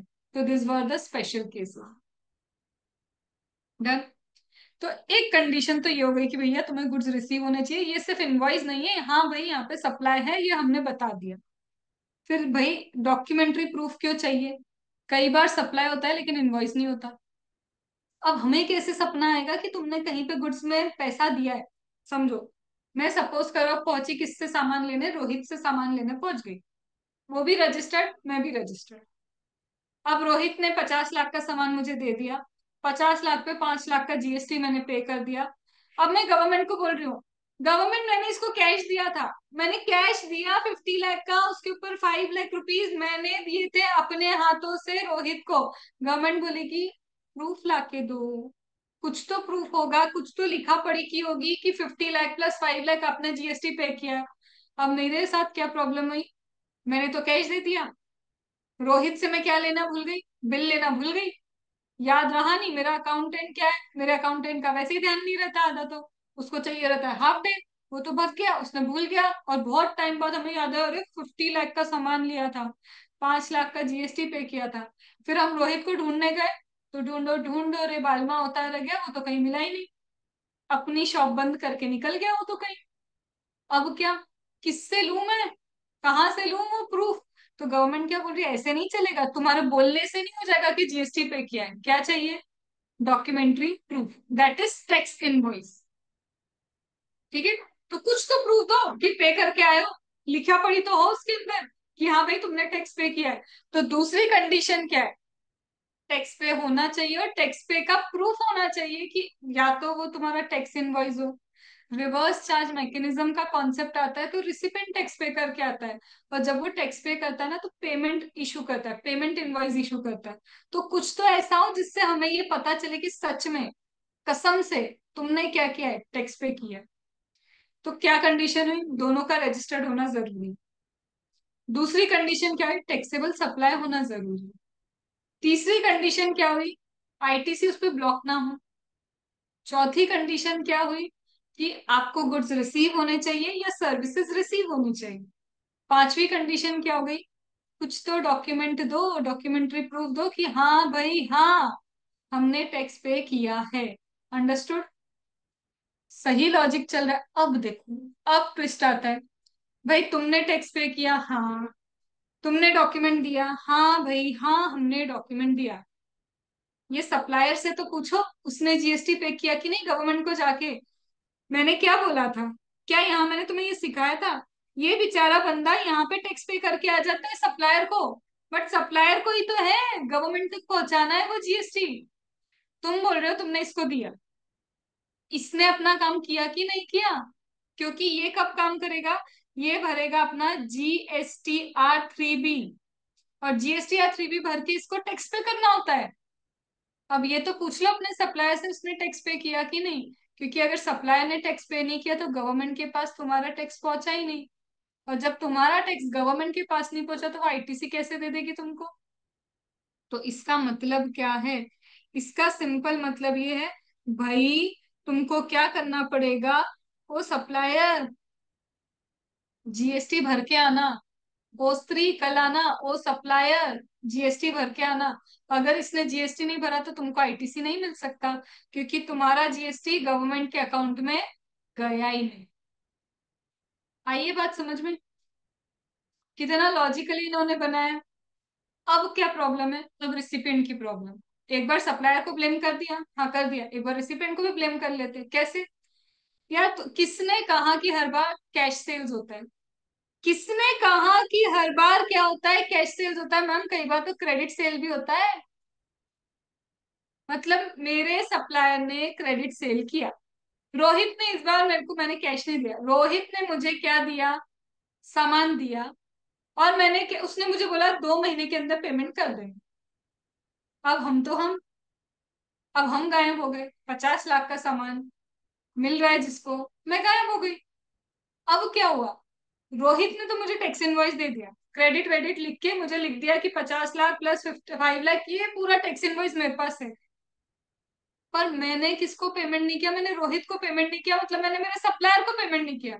जब सप्लायर के पास पेमेंट ही नहीं आया, जीएसटी नहीं आया, तो वो जाके गवर्नमेंट को क्या देके आएगा। समझ रहे हो, रिसिपिएंट को भी तो टाइम से पेमेंट करना चाहिए था ना सप्लायर को। तो ये बोलते हैं तुम्हारे पास 180 डेज का टाइम, 180 डेज में तुम सप्लायर को पेमेंट कर लो। लेकिन अगर 180 डेज के बाद तुमने सप्लायर को पेमेंट नहीं किया, और तुम अगर आईटीसी यूटिलाइज कर चुके हो, तो वापस से रिवर्स करेंगे तुमसे, वापस गवर्नमेंट भरवा लेगी कि तुमने ये आईटीसी लिया कैसे, तुमने तो पेमेंट ही नहीं किया। पहले इन्होंने प्रोविजनली तुमको आईटीसी दे दिया था, बट अब वो क्या करेगी, बोलेगी वापस भरो, और विद इंटरेस्ट वापस भरो, क्योंकि तुम इसके हकदार नहीं हो। जब तुमने पेमेंट नहीं किया सप्लायर को, तो किस बात का तुम बोल रहे हो कि टैक्स पे किया, टैक्स पे किया, तुमने तो पेमेंट ही नहीं किया। तब भी क्या होगा, तुम्हारा आईटीसी वापस रिवर्स हो जाएगा। अब दुख हुआ, आईटीसी रिवर्सल होगा तो दुख तो होगा। अब तुमने सपोज करो 180 दिन बाद लगा कि नहीं यार बेचारे को पेमेंट तो कर ही देना चाहिए, तुमने पेमेंट कर दी, तो वापस तुमको आईटीसी मिल जाए, फिर कोई दिक्कत नहीं है। अंडरस्टूड? तो क्या क्या बोला मैम आपने? एक तो दोनों का रजिस्ट्रेशन चाहिए ही चाहिए, रजिस्ट्रेशन के साथ टैक्सेबल सप्लाई भी होना चाहिए। टैक्सेबल सप्लाई भी हो गया मैम, लो मान लिया हमने कि टैक्सेबल सप्लाई है, उसके बाद क्या होना चाहिए? वो आईटीसी ब्लॉक नहीं होना चाहिए, गुड्स तुमको, सर्विस तुमको रिसीव होना चाहिए। उसके बाद तुम्हारे पास डॉक्यूमेंट्री एविडेंस होना चाहिए, डॉक्यूमेंट्री एविडेंस के बाद सप्लायर जीएसटी पे करके आए, उसके बाद रिसिपेंट ने भी टाइम से पेमेंट कर लेना चाहिए 180 दिन के अंदर, क्योंकि उसने पेमेंट नहीं किया तो आईटीसी का रिवर्सल हो जाएगा। इतनी कंडीशन समझ में आई? अब क्या मैम, डॉक्यूमेंट्स तो है मेरे पास, ठीक है, ये तो आप मत सोचो कि मेरे पास डॉक्यूमेंट नहीं है। पर क्या है, हम सोते सोते जागते ना, जैसे एकदम से एग्जाम आती तो लगता पढ़ लो, पहले भी पता होता है कि एग्जाम आने वाली है, बट हम धीर चल रहा है ना काम, एकदम से एक महीने पहले जागेंगे। वैसे ही मैंने एक्चुअल में परचेस किया था 2018 में। कब किया था? 2018 में। फिर अब जब क्या हुआ, थोड़ा होश आया, होश संभाला, करियर के लिए हम एक्टिव हुए, तो समझ में आई ये चीजें यार। 2018 में मैंने 10 लाख का जीएसटी भरा था कुछ परचेस करते वक्त, अब लग रहा है इसका तो आईटीसी लेना ही भूल गए। अब होश आ रहा है 2024 में कि मुझे उसका आईटीसी लेना है। गवर्नमेंट क्या बोलेगी? गवर्नमेंट बोलेगी हमारे चेहरे पे मूर्ख लिखा है। तो यहाँ पे गवर्नमेंट क्या बोलेगी, देखो इनवॉइस की एक एज होती है, अगर वो इनवॉइस 1 साल पुराना है ना, तो जा जी ले अपनी जिंदगी, मतलब ले ले आईटीसी जब लेना है, 1 साल के अंदर कभी भी ले ले। तो इनवॉइस 1 साल से पुराना नहीं होना चाहिए। अगर 1 साल से पुराना इनवॉइस है तो ये समझो गया वो, मतलब उसकी एज ही कितनी है? 1 साल तक की। 1 साल के बाद इनवॉइस का यूज ही नहीं है तुम्हारे को। तो टैक्स इनवॉइस 1 साल पुराना है, उससे ज्यादा पुराना है तो तुम आईटीसी क्लेम नहीं कर सकते। पर टैक्स इनवॉइस अगर 1 साल के अंदर का है, तब तुम क्या कर सकते हो, उसका क्रेडिट ले सकते हो, उससे बाहर तुम क्रेडिट नहीं ले पाओगे। मतलब डॉक्यूमेंट में भी कंडीशन है, कितनी तो कंडीशन ही कंडीशन है। बट मैम एक बात बताओ, 180 दिन के अंदर मैंने पेमेंट नहीं किया, रिसिपेंट ने, आपने रिवर्सल करा, फिर आपने बोला जब भी तुम पेमेंट करोगे तो तुमको आईटीसी वापस मिल जाएगा। वो एक ही ऐसी कंडीशन है, जब आप कभी भी पेमेंट करोगे वापस आईटीसी मिल जाएगा, इररिस्पेक्टिव कि आपका इनवॉइस कितना पुराना है। वो एक ही कंडीशन है, क्यों? क्योंकि बेचारे सप्लायर को पैसा तो मिल रहा है इसका बहाने, नहीं तो तुम तो दोगे नहीं, तुमको आईटीसी नहीं मिलेगा तो तुम पैसा क्यों दोगे? तो समझ रहे हो, तुमको आईटीसी देंगे इसीलिए क्योंकि तुमने बेचारे को पैसा तो दिया, अपने सप्लायर को जब भी दिया। तो this is a kind of कि भाई दो, पेमेंट करो, तुमको भी आईटीसी तभी मिलेगी। अंडरस्टूड? फिर से हम फ्रेम में चलते हैं। दोनों का रजिस्टर्ड होना कंपलसरी है, हाँ भाई है। टैक्सेबल सप्लाई होना जरूरी है, हाँ हाँ जरूरी है। उसके बाद क्या जरूरी है? उसके बाद वो गुड्स तुम्हें रिसीव होना जरूरी है। उसके बाद तुम्हारे पास डॉक्यूमेंट्री प्रूफ होना जरूरी है। वो डॉक्यूमेंट 1 साल से पुराने नहीं होने चाहिए। सप्लायर को भी जीएसटी पे करके आना पड़ेगा। रिसिपेंट को 180 डेज के अंदर पेमेंट करना पड़ेगा। अगर 180 डेज में भाई साहब ने पेमेंट नहीं किया तो आईटीसी का रिवर्सल हो जाएगा विद इंटरेस्ट। और उस रिवर्सल के बाद क्या होगा? जब तुमको होश आता है, तुम पेमेंट करते हो तो दे देंगे, उस पे 1 साल का टाइम लिमिट नहीं लगा रहे हैं। लास्ट, सप्लायर का एक और कंडीशन। सप्लायर सप्लायर बोलो बोलो, तुमने अगर एनुअल रिटर्न फाइल कर दिया, जब साल का एंड हो गया, तुम एनुअल रिटर्न फाइल कर चुके हो, तो एनुअल रिटर्न फाइल करने के बाद मतलब एनुअल रिटर्न का मतलब क्या है? उस ईयर की क्लोजिंग कर दी तुमने। तो जब तुम उस ईयर की क्लोजिंग कर चुके हो, उसके बाद भी तुम जीएसटी नहीं क्लेम कर सकते, आईटीसी क्लेम नहीं कर सकते। क्यों? क्योंकि वो ईयर तुमने अपने हाथों से एनुअल रिटर्न फाइल करके क्लोज कर दिया है। तो भले ही तुम्हारा जो इनवॉइस था वो 1 साल का था, बट तुम्हारा वो टाइम पीरियड तो खत्म हो गया, तुमने एनुअल रिटर्न फाइल कर दिया। एनुअल रिटर्न फाइल होता है 31 दिसंबर। इस साल का एनुअल रिटर्न, जैसे मेरा मार्च में ईयर एंड हुआ, तो मेरा 31 दिसंबर तक एनुअल रिटर्न फाइल हो जाता है। तो जब तुम्हारा एनुअल रिटर्न फाइल हो गया, होश नहीं आई तुमको कि आईटीसी लेना था? जब तुम वो ईयर क्लोज कर चुके हो, तो इरिस्पेक्टिव तुम्हारा जो टैक्स इनवॉइस है वो 1 साल का नहीं हुआ है अभी, बट अब टाइम तो खत्म हो गया ना दादा, वो ईयर तो खत्म हो गया। ईयर खत्म हो गया तो भी आईटीसी नहीं ले सकते। आई बात समझ में? डन। अब एक बार नजर घुमा लेते हैं क्या लिखा है। देखो मेरे को जल्दी नहीं आज, क्योंकि तुम्हारे लिए बहुत नई नई चीजें हो सकती है। धीरे चलूंगी, लगेगा कल एक और क्लास ले लूंगी, मुझे वो लगेगा, but I can not rush. अभी तक दिमाग में बैठ रही है चीजें कि हाँ भैया ये कंडीशन है, चलेगा। ठीक है, आ जाते हैं भाई टैक्स क्रेडिट के ऊपर। क्या पढ़ा था हमने? कुछ तो यही पढ़ा था मैम, कि सेक्शन नंबर 16 क्या बोलता है। सेक्शन नंबर 16 बोलता है eligibility and condition for ITC. आपकी एलिजिबिलिटी, आपका कंडीशन आईटीसी लेने के लिए सेक्शन 16 ये बोलता है हर एक रजिस्टर्ड पर्सन को क्या मिलेगा? आईटीसी मिलेगा। अभी ये मैं मान रही हूँ अभी ये कुछ नहीं लिखा, क्योंकि मैंने ये पढ़ाया नहीं, तो ये कुछ भी लिखा नहीं, कुछ भी नहीं लिखा। तो हर एक रजिस्टर्ड पर्सन को मिलेगा, हाँ, लेकिन याद है मैंने रजिस्टर्ड पर्सन में किसको हटा दिया? कंपोजिशन स्कीम वाले को हटा दी, उसको कोई आईटीसी नहीं मिलता। लेकिन आईटीसी तब मिलेगा जब आपके पास डॉक्यूमेंट्स होने चाहिए। आईटीसी तब मिलेगा जब आपके पास क्या होने चाहिए? डॉक्यूमेंट होने चाहिए। ये अभी नहीं किया। आईटीसी तब मिलेगा जब गुड्स एंड सर्विस आपको रिसीव होंगे, तभी तो आपको आईटीसी मिलेगा। गुड्स एंड सर्विस रिसीव होने का क्या मतलब है? कि भले ही ये बिल टू शिप टू हो, तो भी आपको मिल जाएगा। मान लिया कि भाई आपको रिसीव हो गए हैं गुड्स, या फिर क्या है, सर्विस आपकी जगह किसी और पर्सन को आपने बोला है कि मेरी जगह इसको सर्विस दे दो, चलेगा। मतलब कोई और पर्सन रिसीव कर रहा है, बिल किसी के नाम का है, शिपिंग किसी और को, ये चलेगा, कोई दिक्कत नहीं है। इसके अलावा मैम क्या है, अभी ये नहीं किया, रोक दिया इसको। इसके अलावा मैम क्या बोलते हैं? Tax charge in respect of supply, actually पे करना पड़ेगा। ये जो टैक्स चार्ज किया वो पे तो करके आओ, कौन? सप्लायर पे करके आओ। और सप्लायर तुमको रिटर्न फाइल करने पड़ेंगे। जब तक तुम रिटर्न फाइल नहीं करोगे, जीएसटीआर 3 भी फाइल नहीं करोगे, हमें कैसे पता चलेगा तुमने सेल्स कितना किया है? तो तुम्हें जो जो रिटर्न बोले वो सारे रिटर्न्स भी क्या करने पड़ेंगे? फाइल करने पड़ेंगे। मैम अगर इंस्टॉलमेंट में चीजें जा रही हैं तो जब लास्ट लॉट रिसीव कर रहे हो, जब क्या कर रहे हो? लास्ट लॉट से रिसीव कर रहे हो। मैम अगर रिसिपिएंट है, रिसिपिएंट ने अमाउंट पे ही नहीं किया कितने दिन में? 180 डेज में। तो जितना अमाउंट ऑफ आईटीसी आपने अवेल किया था वो वापस आपसे क्या कर लेंगे? ले लेंगे। लेकिन जब आप इसका पेमेंट कर दोगे, वो वापस आपको क्या कर देंगे? ये आईटीसी दे देंगे। वापस क्या करेंगे? आपको ये इनपुट टैक्स क्रेडिट दे देंगे। क्या यहाँ तक ओके हुआ? डन। अभी जितना पढ़ा सुपर क्विक, मैंने सिर्फ उसको हाईलाइट करवा दिया। बट अभी दो चीजें मैंने और कंडीशन नहीं बताई, मतलब अभी कंडीशन खत्म ही नहीं हो रही। सेक्शन 16 ही बड़ा है। ये भले ही और आधा घंटा ले चलेगा, लेकिन सबसे बड़ा ये, उसके बाद कुछ नहीं है। उसके बाद मिनिमम चीज है।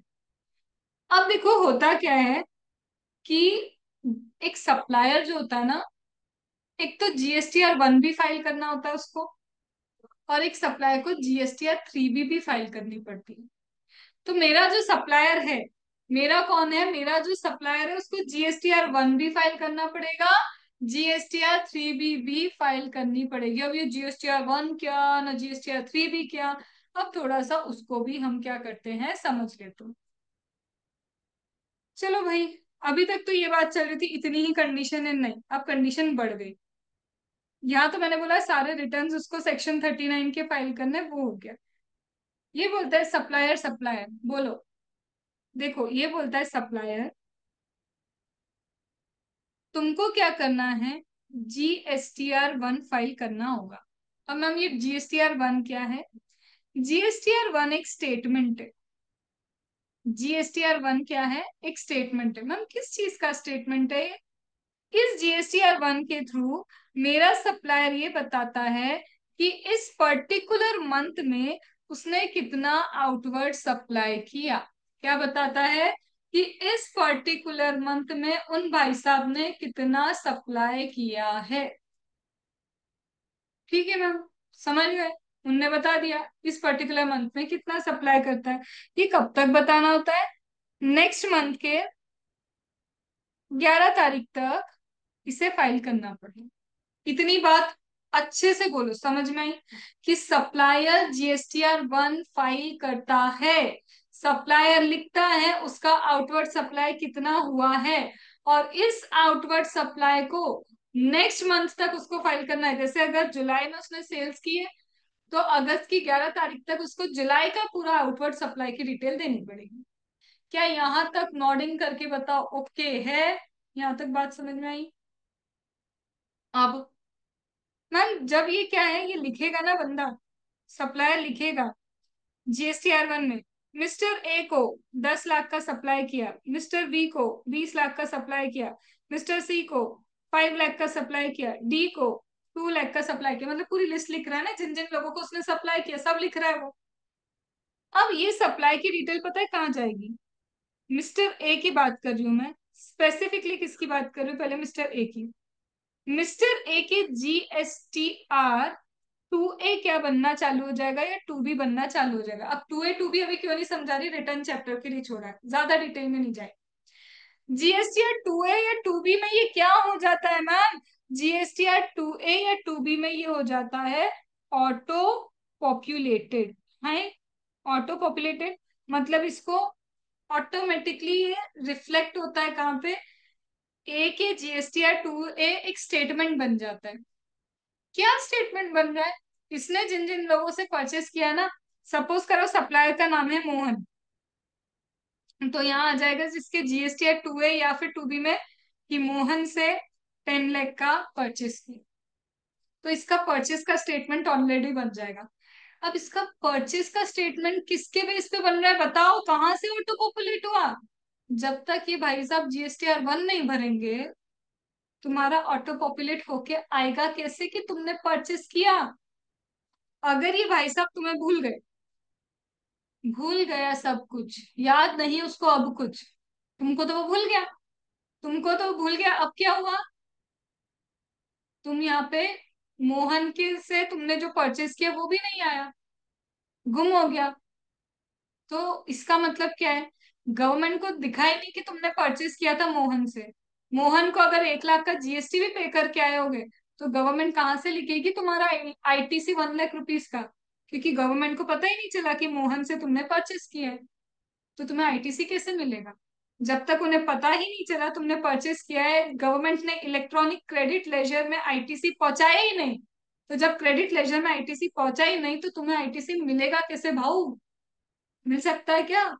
नहीं मिल सकता। तो एक और कंडीशन, सप्लायर सप्लायर बोलो, तुम्हें GSTR 1 में भूलना नहीं है, उनको लिख देना हमारे नाम ढंग से।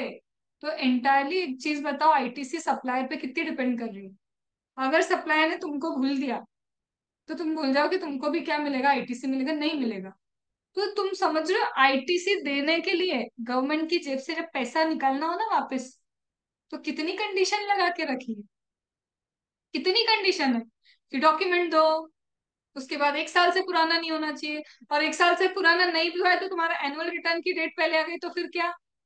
बहुत सारी चीजें। फिर उसके बाद तुम्हें गुड्स रिसीव भी होने चाहिए, फिर GSTR 1 भाई साहब ने फाइल करना चाहिए। फिर GSTR 1 जब फाइल होके 2A और 2B में आता है ना, तो उसके दो सेक्शन होते हैं, एलिजिबल एंड इनएलिजिबल क्रेडिट। अगर वो गलती से पॉपुलेट होके इनएलिजिबल क्रेडिट में आ गया, तो क्या हो जाएगा? खत्म, टाटा, गुड बाय, क्रॉस। मतलब जब वो खुद आ गया ऑटो पॉपुलेट होके कि इनएलिजिबल क्रेडिट है, तो तुमको ITC कैसे मिलेगा? क्योंकि जब ऑटो पॉपुलेट होता है ना, तब भी दो तरह से होता है, एलिजिबल एंड इनएलिजिबल। तो गलती से बाय मिस्टेक GSTR 1 में उसने कुछ गड़बड़ कर दी, तो वो गड़बड़ तुम पे भारी पड़ेगी। क्योंकि अगर वो इनएलिजिबल क्रेडिट ऑटो पॉपुलेट हो गया, तो फिर क्या हो गया? समझ गए? गए। इतनी कंडीशन, इतनी कठिनाइयों के बाद तो CA फाइनल भी पास हो जाता है। यहाँ पे तुम्हारा क्या हो रहा है, ITC अब जाके वो बोल रहे कि मिल सकता है अभी भी सकता है। अभी भी खत्म नहीं है। ठीक है, इतनी कंडीशन है। अब मैम इतनी सारी कंडीशन क्यों देख रही हूँ? अब बताओ मुझे एक चीज। मैंने पता है क्या किया, मैंने फोन खरीदा। मैंने ये क्या किया, फोन खरीदा। अब ये जो मैंने फोन खरीदा ना, इस फोन के खरीदने में प्रॉब्लम क्या है पता है? मैंने जीएसटी पे किया। अब अगर मैं इस फोन को क्यों खरीद रही हूँ, इस फोन को मैं खरीद ही इसीलिए रही हूँ क्योंकि मेरे को उसको बेचना है। मुझे ये फोन बेचना है। इसका मतलब मैं इसका बिजनेस कर रही हूँ। अगर आप कोई चीज खरीद के लाते हो और उसे क्यों खरीद रहे हो, बिजनेस के पर्पस के लिए खरीद रहे हो, या तो आप उसे बिजनेस में यूज करोगे, या आपका इंटेंशन है कि उसे बिजनेस के लिए यूज करोगे, तभी जाके आपको आईटीसी देंगे। ऐसा क्यों? क्योंकि रोटेशन में आएगा ना सब कुछ, बिजनेस है मतलब रोटेशन आ रहा है। बट मैंने तो ये फोन खरीदा, क्यों खरीदा? स्क्रॉल करेंगे रील, उसके बाद क्या करेंगे, फेसबुक चलाएंगे, उसके बाद शॉर्ट्स देखेंगे यूट्यूब के, अपने को और क्या ही काम है। तो अब मैंने तो पर्सनल पर्पस के लिए खरीद लिया। पर्सनल पर्पस मतलब यहीं पे सप्लाई चेन खत्म, आगे कुछ होना जाना है नहीं। तो गवर्नमेंट पता है क्या बोलती है, ऐसा कोई भी गुड्स आपने अगर पर्सनल पर्पस के लिए खरीदा तो भी आपको आईटीसी नहीं मिल सकता। क्यों? क्योंकि आगे तुम पहुंचा रहे हो, कुछ नहीं पहुंचा रहे। आगे पहुंचाते, आगे सेल करते तो आउटपुट टैक्स लाइबिलिटी आती। जब तुमने सेल ही नहीं किया तो आउटपुट टैक्स लाइबिलिटी नहीं आई, और लाइबिलिटी नहीं आई तो आईटीसी किसके अगेंस्ट यूज करोगे? समझ में आई बात? तो इसका मतलब फिर से मौसमी सुनो। जब तुम क्या करते हो, कोई चीज परचेस करते हो, परचेस करके सेल कर रहे हो, तो सेल करते वक्त ही तो लाइबिलिटी जनरेट होती है कि जीएसटी पे करना है। समझ रही हो? तभी तो लाइबिलिटी आती है कि जीएसटी पे करने का है। और जब तुमने सेल किया ही नहीं, लाइबिलिटी आई ही नहीं, तो आईटीसी किसके अगेंस्ट यूज करने चले? तो तुम्हें आईटीसी मिलेगा ही क्यों? क्योंकि कुछ है ही नहीं पे करने के लिए तुम्हारे पास। तो एक और कंडीशन पता है क्या जुड़ गई? जो गुड्स खरीद के लाओगे, चाहे स्टॉक इन ट्रेड खरीदो, चाहे कैपिटल गुड्स खरीदो, अगर तुम स्टॉक इन ट्रेड खरीद रहे हो या तुम कैपिटल गुड्स खरीद रहे हो, भाई बंधु किस लिए खरीदना है? बिजनेस के पर्पस के लिए। समझ में आया? फिर एक बार रिपीट करो, दोनों रजिस्टर्ड होना चाहिए। हाँ भाई हाँ। जो सप्लाई है ना, जब मैंने परचेस किया था, वो परचेस करते वक्त जो मुझे परचेस मिला वो टैक्सेबल नेचर का होना चाहिए, मतलब मैं जीएसटी पे करके आई हूँ, तब तो आईटीसी की बात करूंगी। तीसरा, मुझे वो गुड्स रिसीव होने चाहिए, मेरे पास डॉक्यूमेंट होना चाहिए, मेरे सप्लायर ने क्या किया होना चाहिए, टैक्स पे किया होना चाहिए। मेरा जीएसटीआर 1 सप्लायर, जीएसटीआर 1 में मुझे लिख लेना कि मुझे तुमने सप्लाई किया है, तब जाके मेरे यहाँ पे ऑटो पॉपुलेट होके स्टेटमेंट आएगा। और वो एलिजिबल में ही पहुंचा देना, कुछ गड़बड़ मत करके बैठ जाना कि मेरे लिए इन एलिजिबल आ जाए। इतनी बात समझ में आई? इसके अलावा सिर्फ ये नहीं, रिसिपेंट तुम भी टाइम से पेमेंट कर देना 180 दिन के अंदर। और जो रिटर्न्स जितने बोले ना सप्लायर, जो जो रिटर्न फाइल करने, सारे रिटर्न फाइल करना, क्योंकि सिर्फ जीएसटीआर 1 में लिख के काम नहीं चलता। जीएसटीआर 3 भी भरते हो तब टैक्स पे करते हो। जब बंदा जीएसटीआर 3 भी भरता है ना, टैक्स तो तब पे करता है। जीएसटीआर 1 में तो सिर्फ स्टेटमेंट दे रहा है कि मैंने इतना आउटवर्ड सप्लाई किया। फिर तुम 20 तारीख को, महीने की 20 तारीख को 3 भी फाइल करते हो, 3 भी फाइल करके टैक्स पे करते हो, तो भैया टैक्स पे कर देना। फिर उसके बाद, वो बंधु तुमने जिन्होंने खरीदा है ना, तुम उसको क्यों खरीद रहे हो? पर्सनल पर्पस के लिए। हट, आईटीसी किस बात का? क्योंकि आगे तो तुम सेल ही नहीं करने वाले। तो तुम्हें बिजनेस पर्पस के लिए खरीदना पड़ेगा। और आखिरी कंडीशन, अभी और एक कंडीशन है, हाँ भैया, जब तुम भी सप्लाई करो ना, अब सप्लाई तो कर ही रहे हो, बिजनेस पर्पस के लिए तो यूज कर रहे हो, तुम जब सप्लाई करो तब भी वो टैक्सेबल सप्लाई करना। मतलब अगर तुम एग्जाम सप्लाई करोगे तो टैक्स तो है ही नहीं। जब जीएसटी की लाइबिलिटी नहीं है तो आईटीसी को कैसे यूज करोगे? तो तुम्हारा सप्लाई भी टैक्सेबल नेचर का होना चाहिए। Are you getting? एक तो बिजनेस का होना चाहिए परचेस, और जब तुम खुद भी इसको सप्लाई करो तो टैक्सेबल नेचर के लिए ही सप्लाई करना, तभी तो जीएसटी की लाइबिलिटी आएगी। अब सारी कंडीशंस खत्म है। हो गया हो गया हो गया, सारी कंडीशन अब खत्म हो गई। ठीक है, डन। पहले इन कंडीशंस की एक लिस्ट तो बना ही लेते हैं।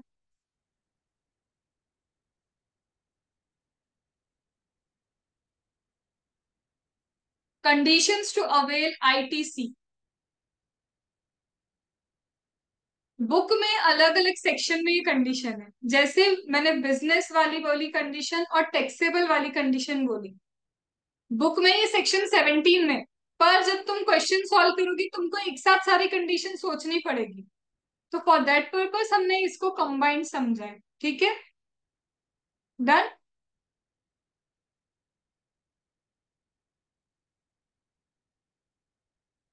Supplier and recipient. Supplier should be a registered person. Recipient should be a registered person. Supplier should make taxable supply. Recipient should receive the supply. Recipient should have documentary evidence. Document should not be older than 1 year.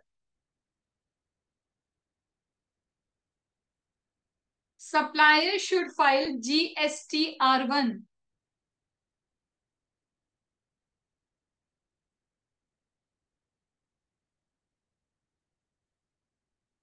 Supplier should pay the tax by filing GSTR3B.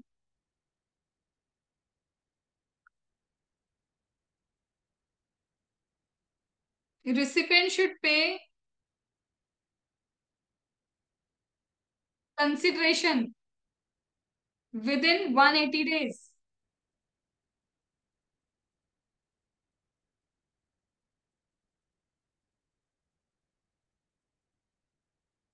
Recipient should purchase and use the goods, whether capital goods or stock in trade, for course furtherance of business.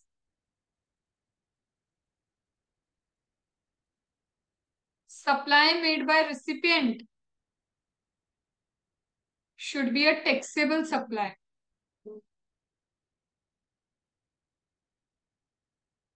Maximum time to avail ITC is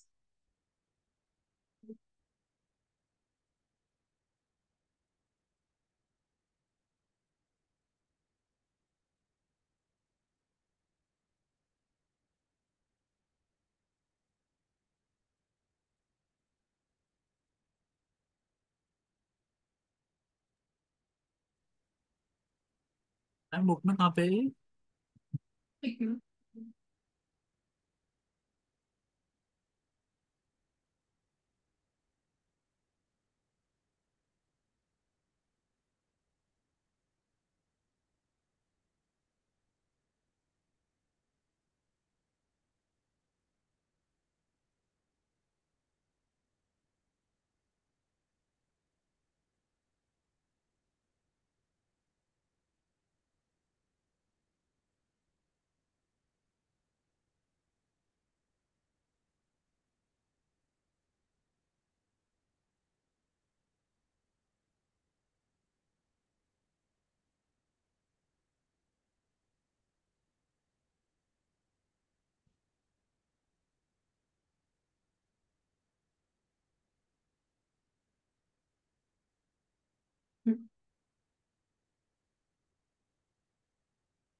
अब ये time limit क्या है, देखो अब ये time limit क्या दी है, 30 of November following the end of the financial year to which the invoice pertain, or date of furnishing annual return whichever is earlier.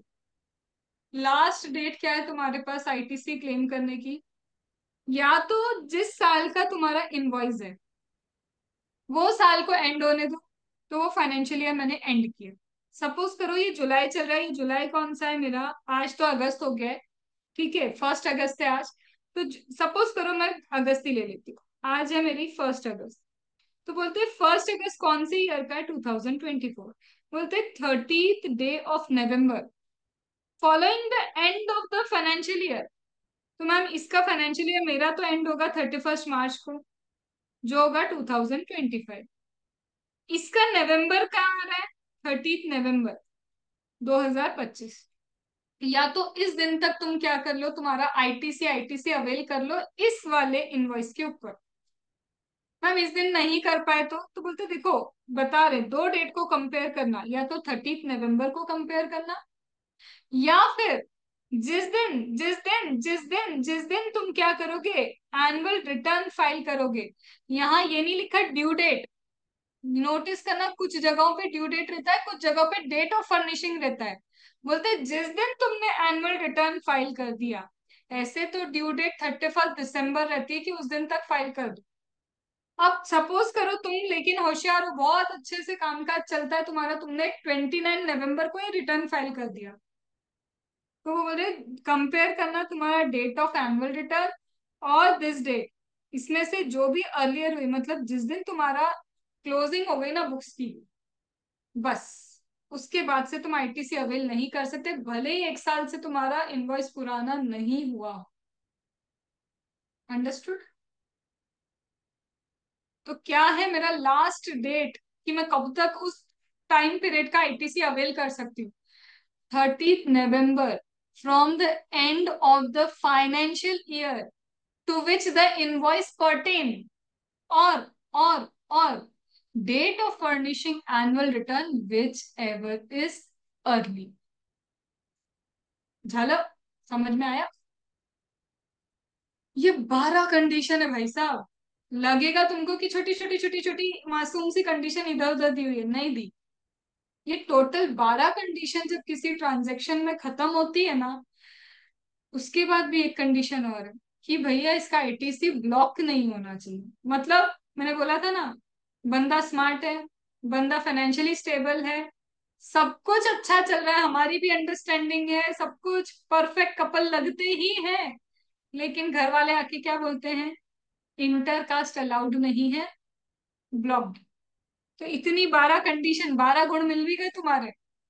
वहां 36 होता है, हम यहाँ 12 मिलाते हैं, तो 12 गुण मिल गए तुम्हारे। तुम खुशी हो रहे थे अंदर ही अंदर कि ओहो सारे गुण मिल गए। इतने में पप्पा आके क्या बोलते हैं, कास्ट कौन सी है? हम दबी आवाज में क्या बोलते हैं, पप्पा इंटर कास्ट मैरिज करने जा रहे हैं। तो पप्पा ने क्या बोला, एक लगा के, ब्लॉक्ड। तो वैसे ही समझो 17/5 क्या एक थप्पड़ है कि भले ही तुमने सारी कंडीशन कंप्लाई कर ली, लेकिन ये ब्लॉक्ड क्रेडिट है। अंडरस्टूड? तो लास्ट कंडीशन क्या लिखोगे, condition number 13, it should not be a blocked credit. ये क्या नहीं होना चाहिए तुम्हारा, ब्लॉक्ड क्रेडिट नहीं होना चाहिए।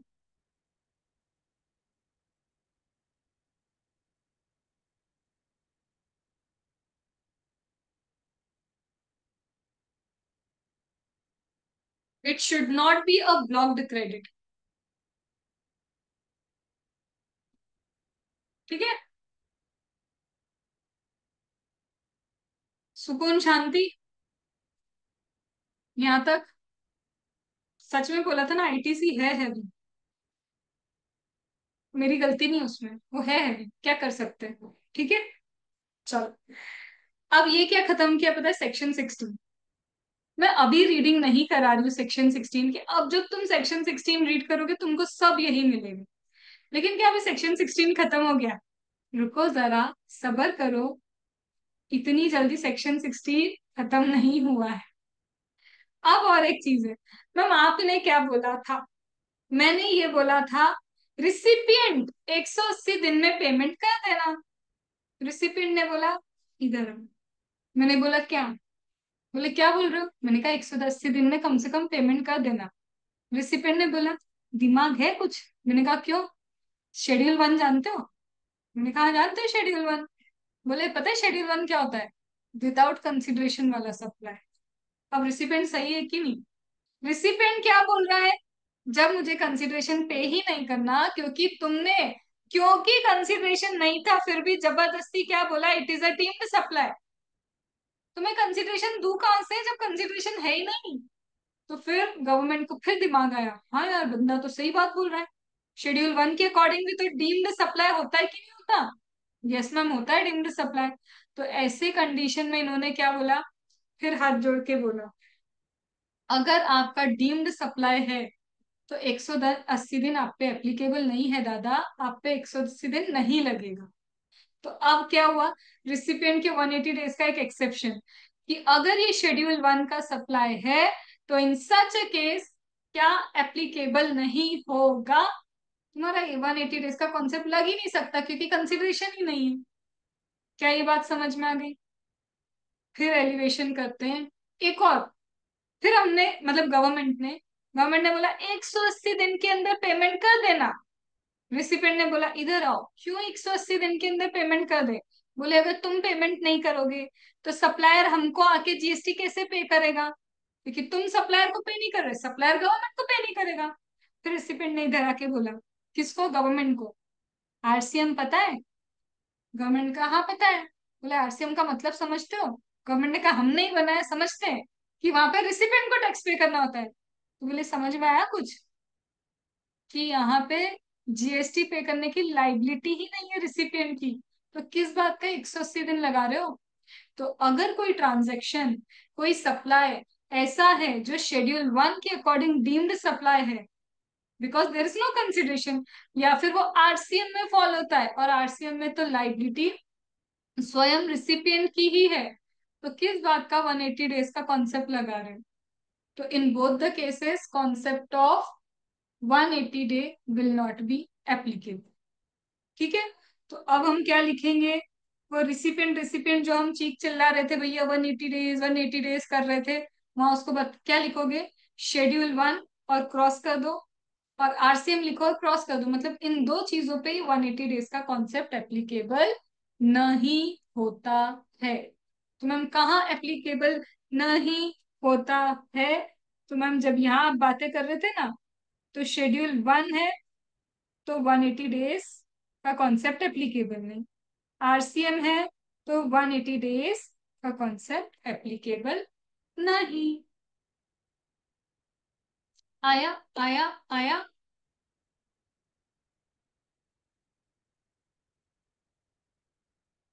जिस तरह की तुम्हारी शक्लें दिख रही है ना मुझे, इससे मुझे एक चीज तो श्योर हो गई है। पता है क्या? कि 2 दिन में आईटीसी खत्म कराना, एक दिन में तो आप ना ही करो तो हमारे लिए बेहतर है। मतलब तुम लोग बोलते नहीं, कोई तुम्हारी जो मासूम, इतनी मासूम शक्ल होती है ना, वो तुम्हारे बिहाफ पे ऐसे अंदर से आवाज लगाती बोलती मैम बहुत हो रहा है, अति हो रहा है हमारे लिए।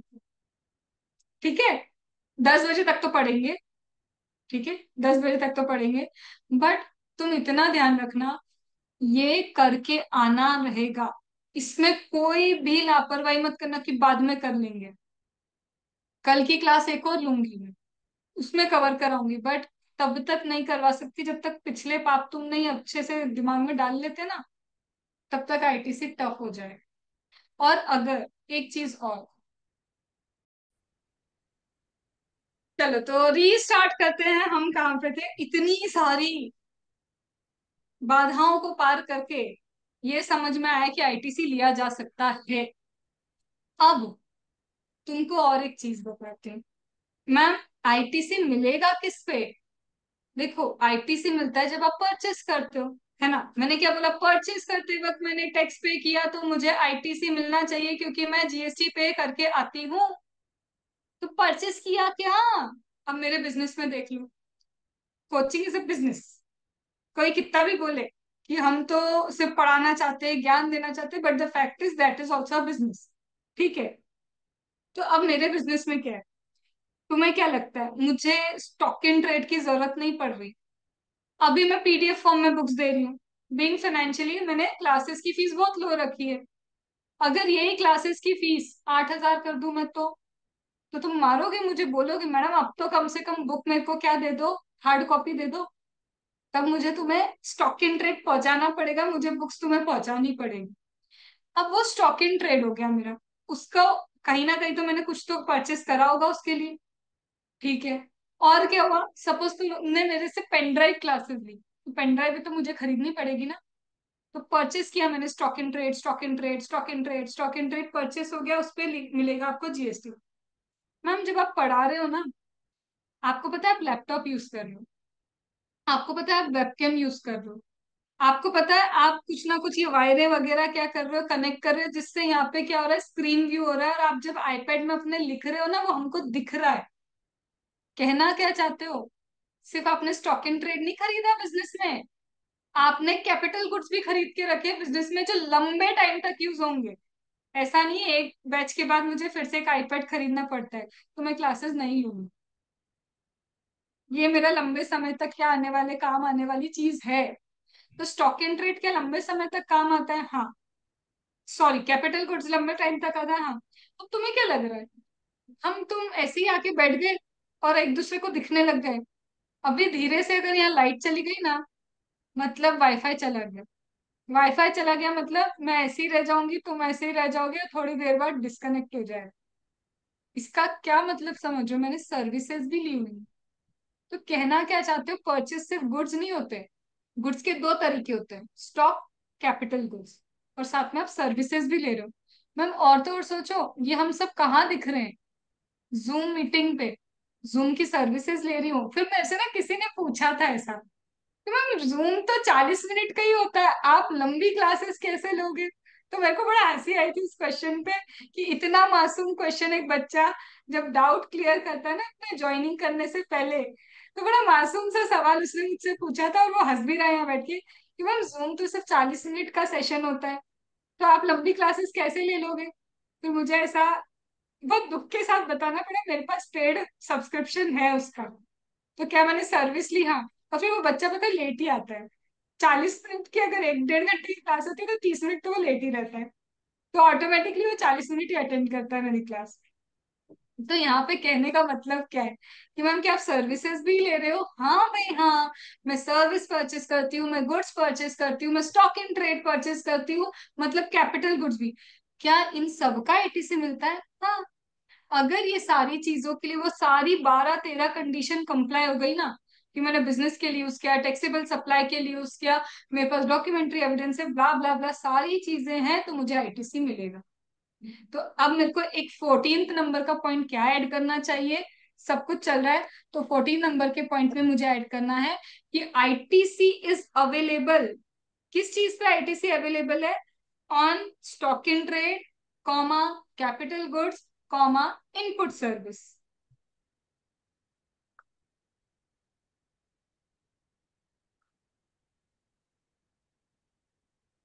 आईटीसी,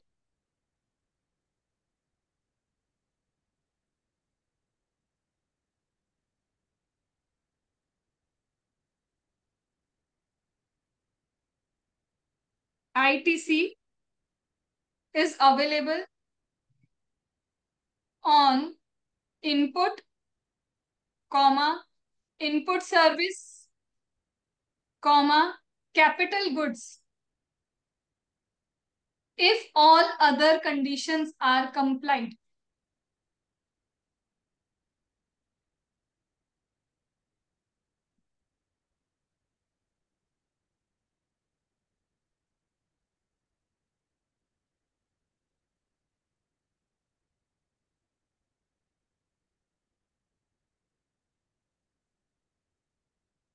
अब तुमको एक और चीज बताती हूँ। देखो इनपुट तो तुमने अकाउंट्स पढ़ा है ना? हाँ मैम, अकाउंट्स तो एक सीए वाला बच्चा पढ़ता ही है। चाहे आप इनपुट की बात करो, इनपुट मतलब रॉ मटेरियल हो सकता है, स्टॉक इन ट्रेड हो सकता है, उसको नॉर्मली इनपुट कहा जाता है। तो इनपुट अकाउंट्स में क्या पढ़ा है? Expected to be utilise within 12 months, 12 महीने के अंदर यूटिलाइज हो जाता है।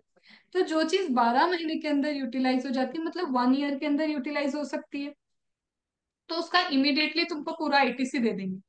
मतलब जुलाई में तुमने परचेस किया, अगस्त में जब तुम्हारा जीएसटीआर 1 वगैरह सब कुछ भरा गया, ऑटो पॉपुलेट हो गया, सारी कंडीशन फुलफिल हो गए, पूरा आईटीसी मिल जाएगा। लेकिन मैम कैपिटल गुड्स, ये लैपटॉप, ये वेबकैम, ये आईपैड, ये आपको एक टाइम के लिए बेनिफिट नहीं दे रहा, ये आपको एक साल के लिए बेनिफिट नहीं दे रहा। ये आपको दूसरे ईयर भी देगा, तीसरे ईयर भी देगा। तो जीएसटी मानता है मैक्सिमम 60 मंथ्स तक आपको इसका बेनिफिट मिलता है, कि एक कैपिटल गुड्स 5 साल तो कम से कम चलेंगे ही चलेंगे। तो वो बोलता है कि जब कैपिटल गुड्स पे आप जीएसटी पे करके आते हैं तो उसका आईटीसी एक बार में नहीं मिलता, इक्वली मिलेगा। 60 मंथ से डिवाइड करना, सपोज करो 1 लाख आप पे करके आए, तो 1 लाख डिवाइड बाय 60 मंथ, तो पर मंथ आपको क्या मिलता रहेगा, जीएसटी मिलता रहेगा, मतलब आईटीसी उसका मिलता रहेगा। तो when it comes to your capital goods, you can not avail ITC एक बार में।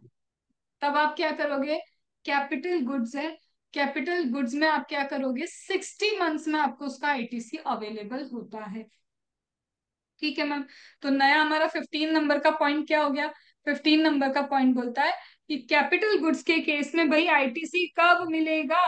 तो कैपिटल गुड्स के केस में, in case of capital goods, ITC can be availed in 60 months.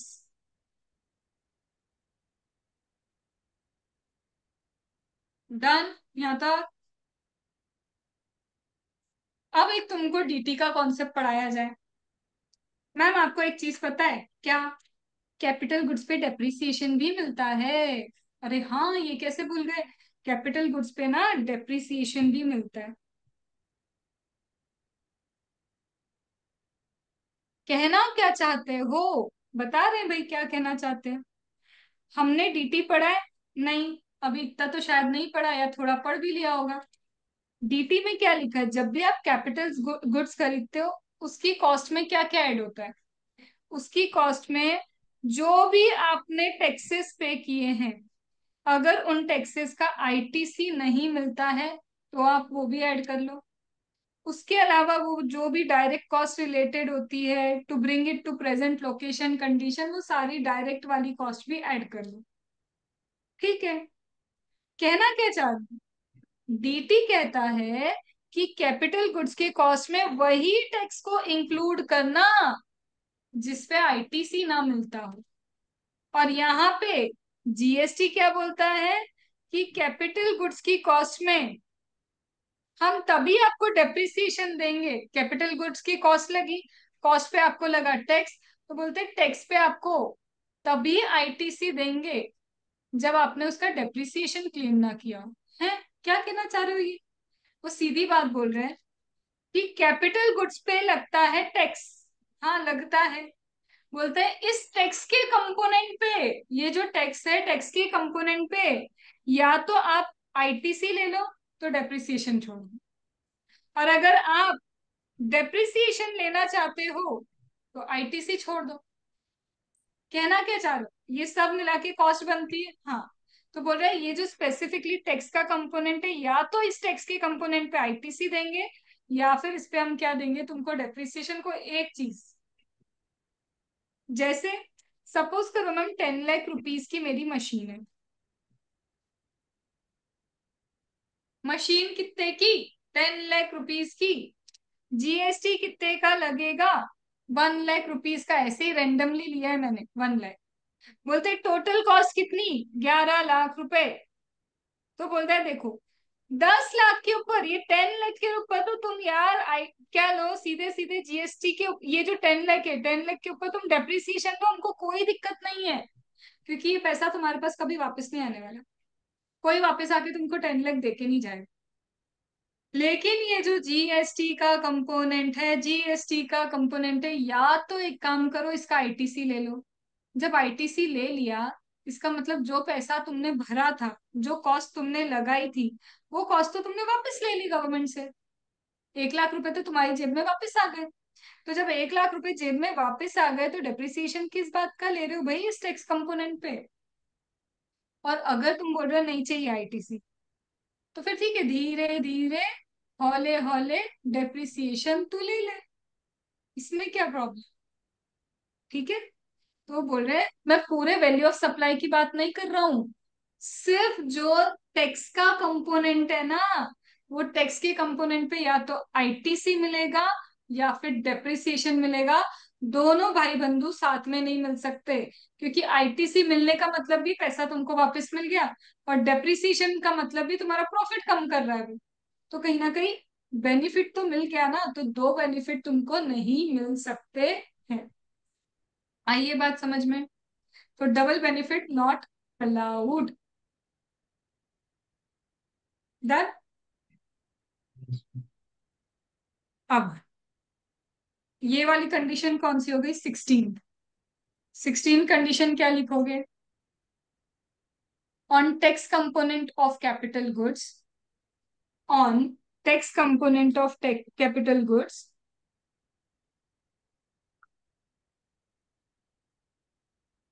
on tax component of capital goods, either ITC could be availed or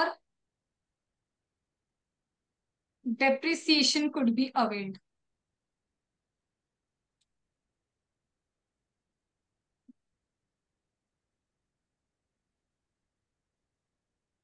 कोई एक बात करो, दोनों बातें तो नहीं हो पाएंगी।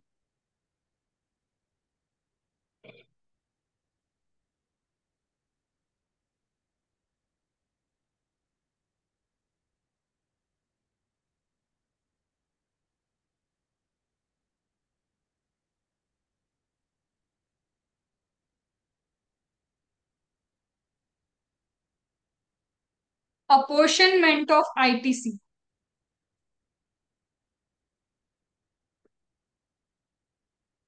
apportionment of ITC।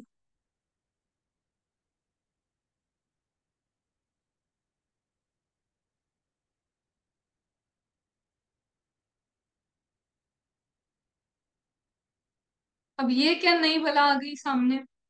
इजी है, बहुत इजी। और सबसे इजी चीज पता है क्या है? इसका रूल तुमको सी इंटर पे है ही नहीं, सीधे सीए फाइनल तुमको आना पड़ेगा, तब तुमको रूल 42 43 बताएंगे।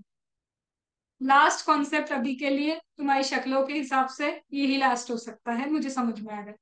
ठीक है मैम। देखो, आप लैपटॉप लेके आए अपने बिजनेस के लिए, हाँ लेके आए। आपको क्या लगता है सिर्फ बिजनेस के लिए यूज करते हो? नहीं। मेरे को इस पे वेब सीरीज देखनी, मैं देखती हूँ।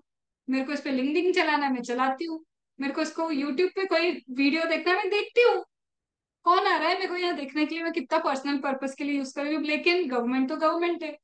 उन्होंने बोला कई ऐसे गुड्स होते हैं, कई ऐसे गुड्स होते हैं, जरूरी नहीं आप सिर्फ और सिर्फ और सिर्फ क्या करोगे, बिजनेस पर्पस के लिए यूज करोगे। आप उसको पर्सनल पर्पस के लिए भी यूज कर सकते हो। कई ऐसे गुड्स होंगे, सपोज करो मेरे पास अभी कुछ है नहीं, ऐसी जो फालतू चीजें पड़ी है मैं ले लेती हूँ। ये मेरे पास कुछ रॉ मटेरियल है, ठीक है, ये सब क्या है? रॉ मटेरियल है मेरे पास। अब ये रॉ मटेरियल से मुझे क्या बनाना है? सपोज करो वाह, ये फिनिश गुड्स बनाना है। ठीक है, तो मेरे पास ये रॉ मटेरियल है, इससे क्या बनना चाहिए? Finish goods. और ये रॉ मटेरियल इसमें यूज होता भी है, ठीक है। तो ये रॉ मटेरियल है, ये फिनिश गुड्स बनाना है। मैम, इस रॉ मटेरियल को आप टैक्सेबल गुड्स बनाने के लिए भी यूज कर सकते हो, और इसी रॉ मटेरियल को सपोज करो आप ये फिनिश गुड्स बनाने के लिए भी यूज कर सकते हो। मतलब वही रॉ मटेरियल जो आप परचेज करके आए थे मैम, उस पे जीएसटी पे करके आए थे, आप उसे टैक्सेबल पर्पस के लिए भी यूज कर रहे हो, और आप उसे एग्जाम पर्पस के लिए भी यूज कर रहे हो। आप उसे पर्सनल पर्पस के लिए भी यूज कर रहे हो, आप उसे बिजनेस पर्पस के लिए भी यूज कर रहे हो। जब एक रॉ मटेरियल या कैपिटल गुड्स दोनों पर्पस के लिए यूज होता है, तो up to the extend it is use for course furtherance of business, up to the extend it is use for taxable supply, उतने का ही आईटीसी मिलेगा, बाकी का आईटीसी लेफ्ट हो जाएगा। तो क्या बोल रहे हैं? Up to the extent it is utilise for the purpose of, जितना वो यूज हो रहा है, किस पर्पस के लिए यूज हो रहा है भाई? जितना वो यूज हो रहा है for the purpose of business, और बिजनेस में टैक्सेबल सप्लाई के लिए जितना यूज हो रहा है, उतने तक का प्रोपोर्शनेट आईटीसी तो मिल जाएगा, और बाकी का प्रोपोर्शनेट आईटीसी लेस। ठीक है, जब मैं ऐसे करती हूँ समझ में आता है इसका मतलब? कभी देखा है कौन करता है ऐसे? देखा है? पता है कौन सा कैरेक्टर है जो यूं करता है? ओहो, पता है रोहित को? Yes ma'am. कौन? गीता अरोड़ा मैम।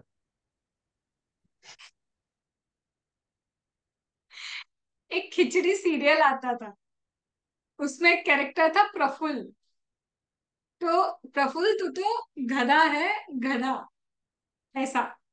तो इसलिए वो ऐसे करता था, क्योंकि उसके दिमाग के उतनी ही तेज था उसका दिमाग जितना अभी तुम लोगों का है आईटीसी में। तो ऐसे समझ में आई? तो अंकिता अरोरा मैडम नहीं करती, वो प्रफुल्ल करता है, तो मैम वो कैरेक्टर्स को लेके आती है कि तुमको थोड़ा दिमाग में रहे। ठीक है, चलो। तो इसका मतलब मैम आईटीसी पोर्शन में क्या लिखेंगे? इफ इनपुट और capital goods are utilized for both taxable and exempt purpose और personal and business purpose, ITC to the extent it is utilized for business purpose and taxable purpose will be available, balance ITC will lapse। ठीक है, चलो लिखवा रही हूँ, लिख लो ये भी।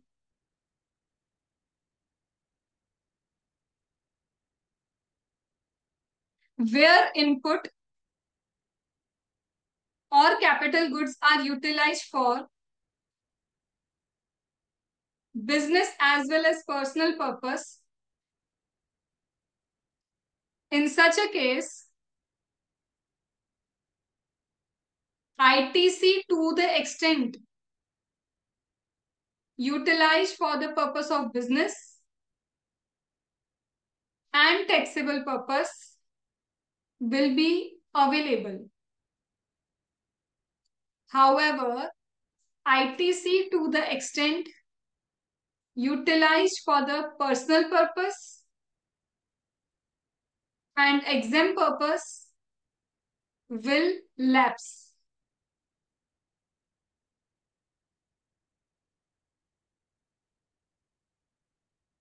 अब जब तुम सीए फाइनल में आओगे, इसके रूल है, rule 42, rule 43, there are rules. वो समझाएंगे कि आईटीसी कॉमन क्रेडिट ना, ये क्रेडिट क्या होता है, क्योंकि यहाँ समझो आईटीसी कॉमन है। कॉमन मतलब टैक्सेबल वाला भी है और एग्जाम वाला भी, तो उसका नामकरण क्या होता है? Common credit. उस कॉमन क्रेडिट में से मुझे सिर्फ टैक्सेबल नेचर का क्रेडिट निकाल के अवेल करना होता है, उसके प्रैक्टिकल क्वेश्चंस होते हैं। अभी नहीं है, इसकी खुशी मनाओ। ठीक है,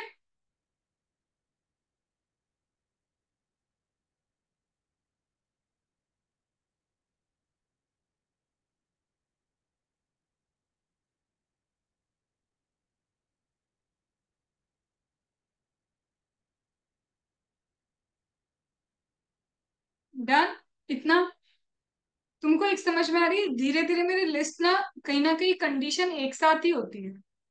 उन्होंने भले 16 में लिखा हो, 17 में लिखा हो, 18 में लिखा है, और एक और तुमको सेक्शन है दैट इज रेस्ट्रिक्शन वाला सेक्शन, भले उन्होंने अलग अलग करके रखा हो, बट आईटीसी जब कोई देखने जाता है तो it's not section wise.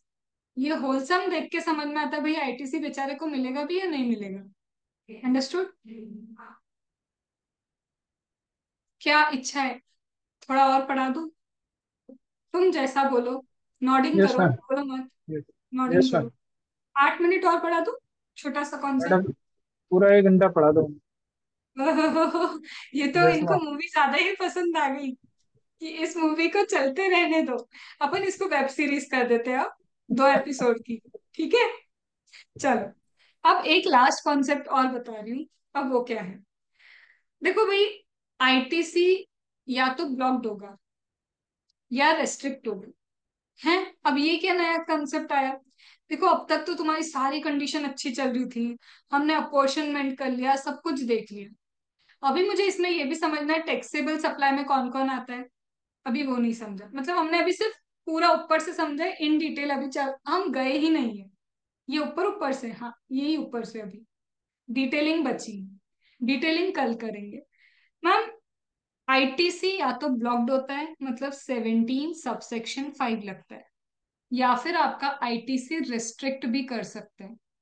Restrict कर सकते हैं मतलब अगर उनको लगता है दया कुछ तो गड़बड़ है, सामने वाला ना फ्रॉड कर रहा है। फ्रॉड कैसा कर सकता है मैम? इनवॉइस इशू कर दिया, सप्लाई नहीं है, सप्लाई है, इनवॉइस इशू नहीं कर रहा। या फिर रजिस्टर्ड पर्सन ने जब रजिस्ट्रेशन लिया था उसने बताया था उसका बिजनेस वो कहाँ से कंडक्ट करता है। जब हम टुकुर टुकुर करके फिजिकल वेरिफिकेशन करने गए तो फिर ढूंढो ढूंढो करना पड़ रहा है, कहीं तो वो बिजनेस ही नहीं दिख रहा। मतलब जहां बोला था रजिस्टर्ड पर्सन ने कि मैं यहाँ से बिजनेस कर रहा हूँ, वहां तो बिजनेस ही नहीं है उसका।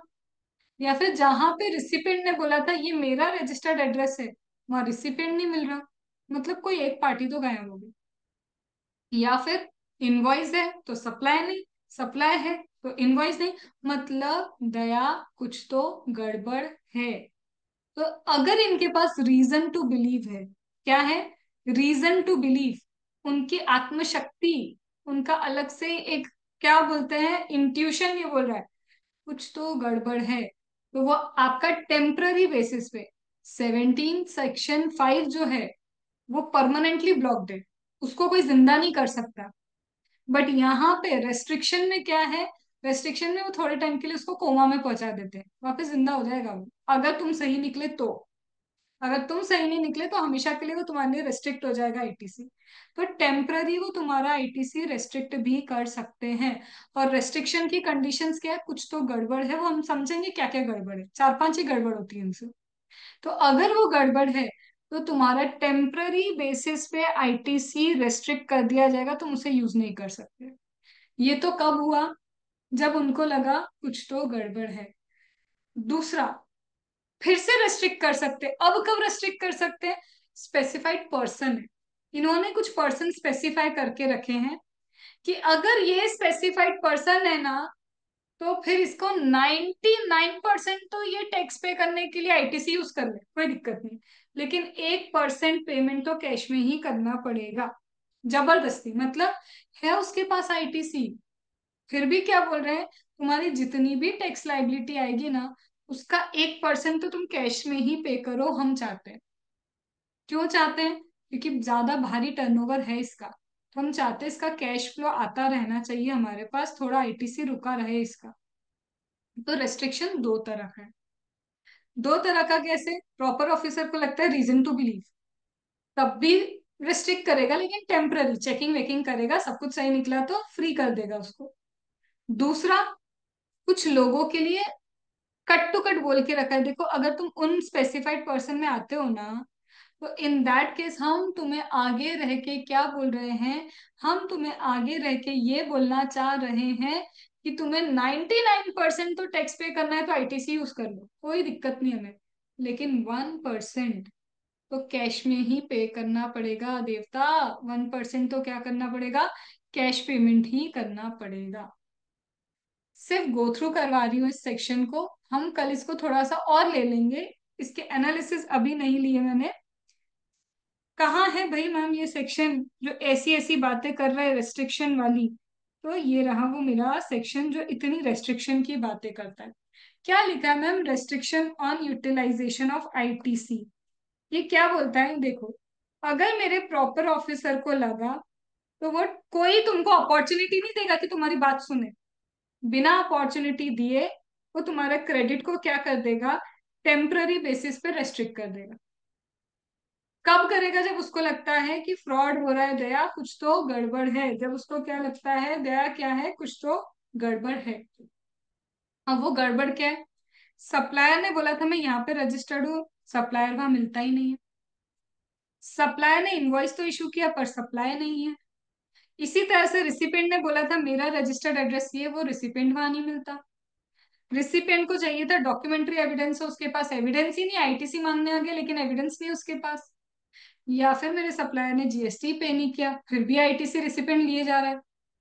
मतलब ये 5 ही कंडीशन है, मैं कल इसको लर्न करवा दूंगी, इजी है लर्न करना, इसका मुश्किल नहीं है। बट इनमें से कोई भी कंडीशन अगर होती है तो ये पता है क्या करेंगे, आईटीसी को टेम्पररी रेस्ट्रिक्ट कर देंगे। तो ये कंडीशन बेस्ड है। इसी तरह से कुछ रजिस्टर्ड पर्सन हैं ऐसे, जिनको बोला है कि आपको एक सर्टेन परसेंट तो कैश में पे करना पड़ेगा। और वो सर्टेन परसेंट क्या है, 1% तो भाई तुमको कैश में ही पे करना पड़ेगा, चाहे जो हो जाए, चाहे जो हो जाए। और वो लोग कौन है, ये वो लोग हैं जिनका टैक्सेबल सप्लाई 50 लाख के ऊपर है। मैं क्या बोल रही हूँ, एग्रीगेट टर्नओवर नहीं बोल रही मैं बोल रही हूँ जिसका टैक्सेबल सप्लाई 50 लाख के ऊपर है। इन लोगों को क्या बोला है, 1% तो कैश में ही पे करना पड़ेगा। तो मैं अपने तरीके से तुमको आईटीसी करवा रही हूँ, सेक्शन वाइज नहीं। पहले हमने ओवरऑल फ्लो में समझा कि एलिजिबिलिटी एंड कंडीशंस क्या है। फिर मैंने बोला आईटीसी रोका जा सकता है, या तो परमानेंटली रोक रहे हैं 17(5) में, या फिर कुछ गलतियां हो रही है जहाँ पे टेम्पररी बेसिस पे रोक दिया उन्होंने, दैट इज दिस रेस्ट्रिक्शन। या फिर उन्होंने कंडीशन लगाई है कि 99% तो यूज कर लो, लेकिन 1% तो भाई कैश में ही पे करना पड़ेगा। अंडरस्टूड? तुम्हारा काम आज क्या है? तुम कर लोगे वो काम, मुझे ऐसी उम्मीद है कि कर ही लोगे। ठीक है? तुमको कल तक का टाइम मिल रहा है, अब तो तुम्हें सुबह तक का भी नहीं, शाम तक का एनीवेज टाइम मिल रहा है। कल शाम को मेरी क्लास 7:30 बजे से रहेगी। ठीक है?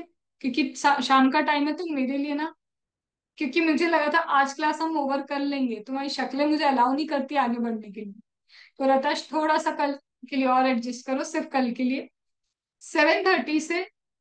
कल प्लीज मेरे से ब्रेक वेक की उम्मीद ना करना। कल हमको करना होगा, हम 10:30 तक अगर चले तो ठीक, नहीं तो मैक्सिमम मुझे लगता है 1.5 घंटे का ही चैप्टर है।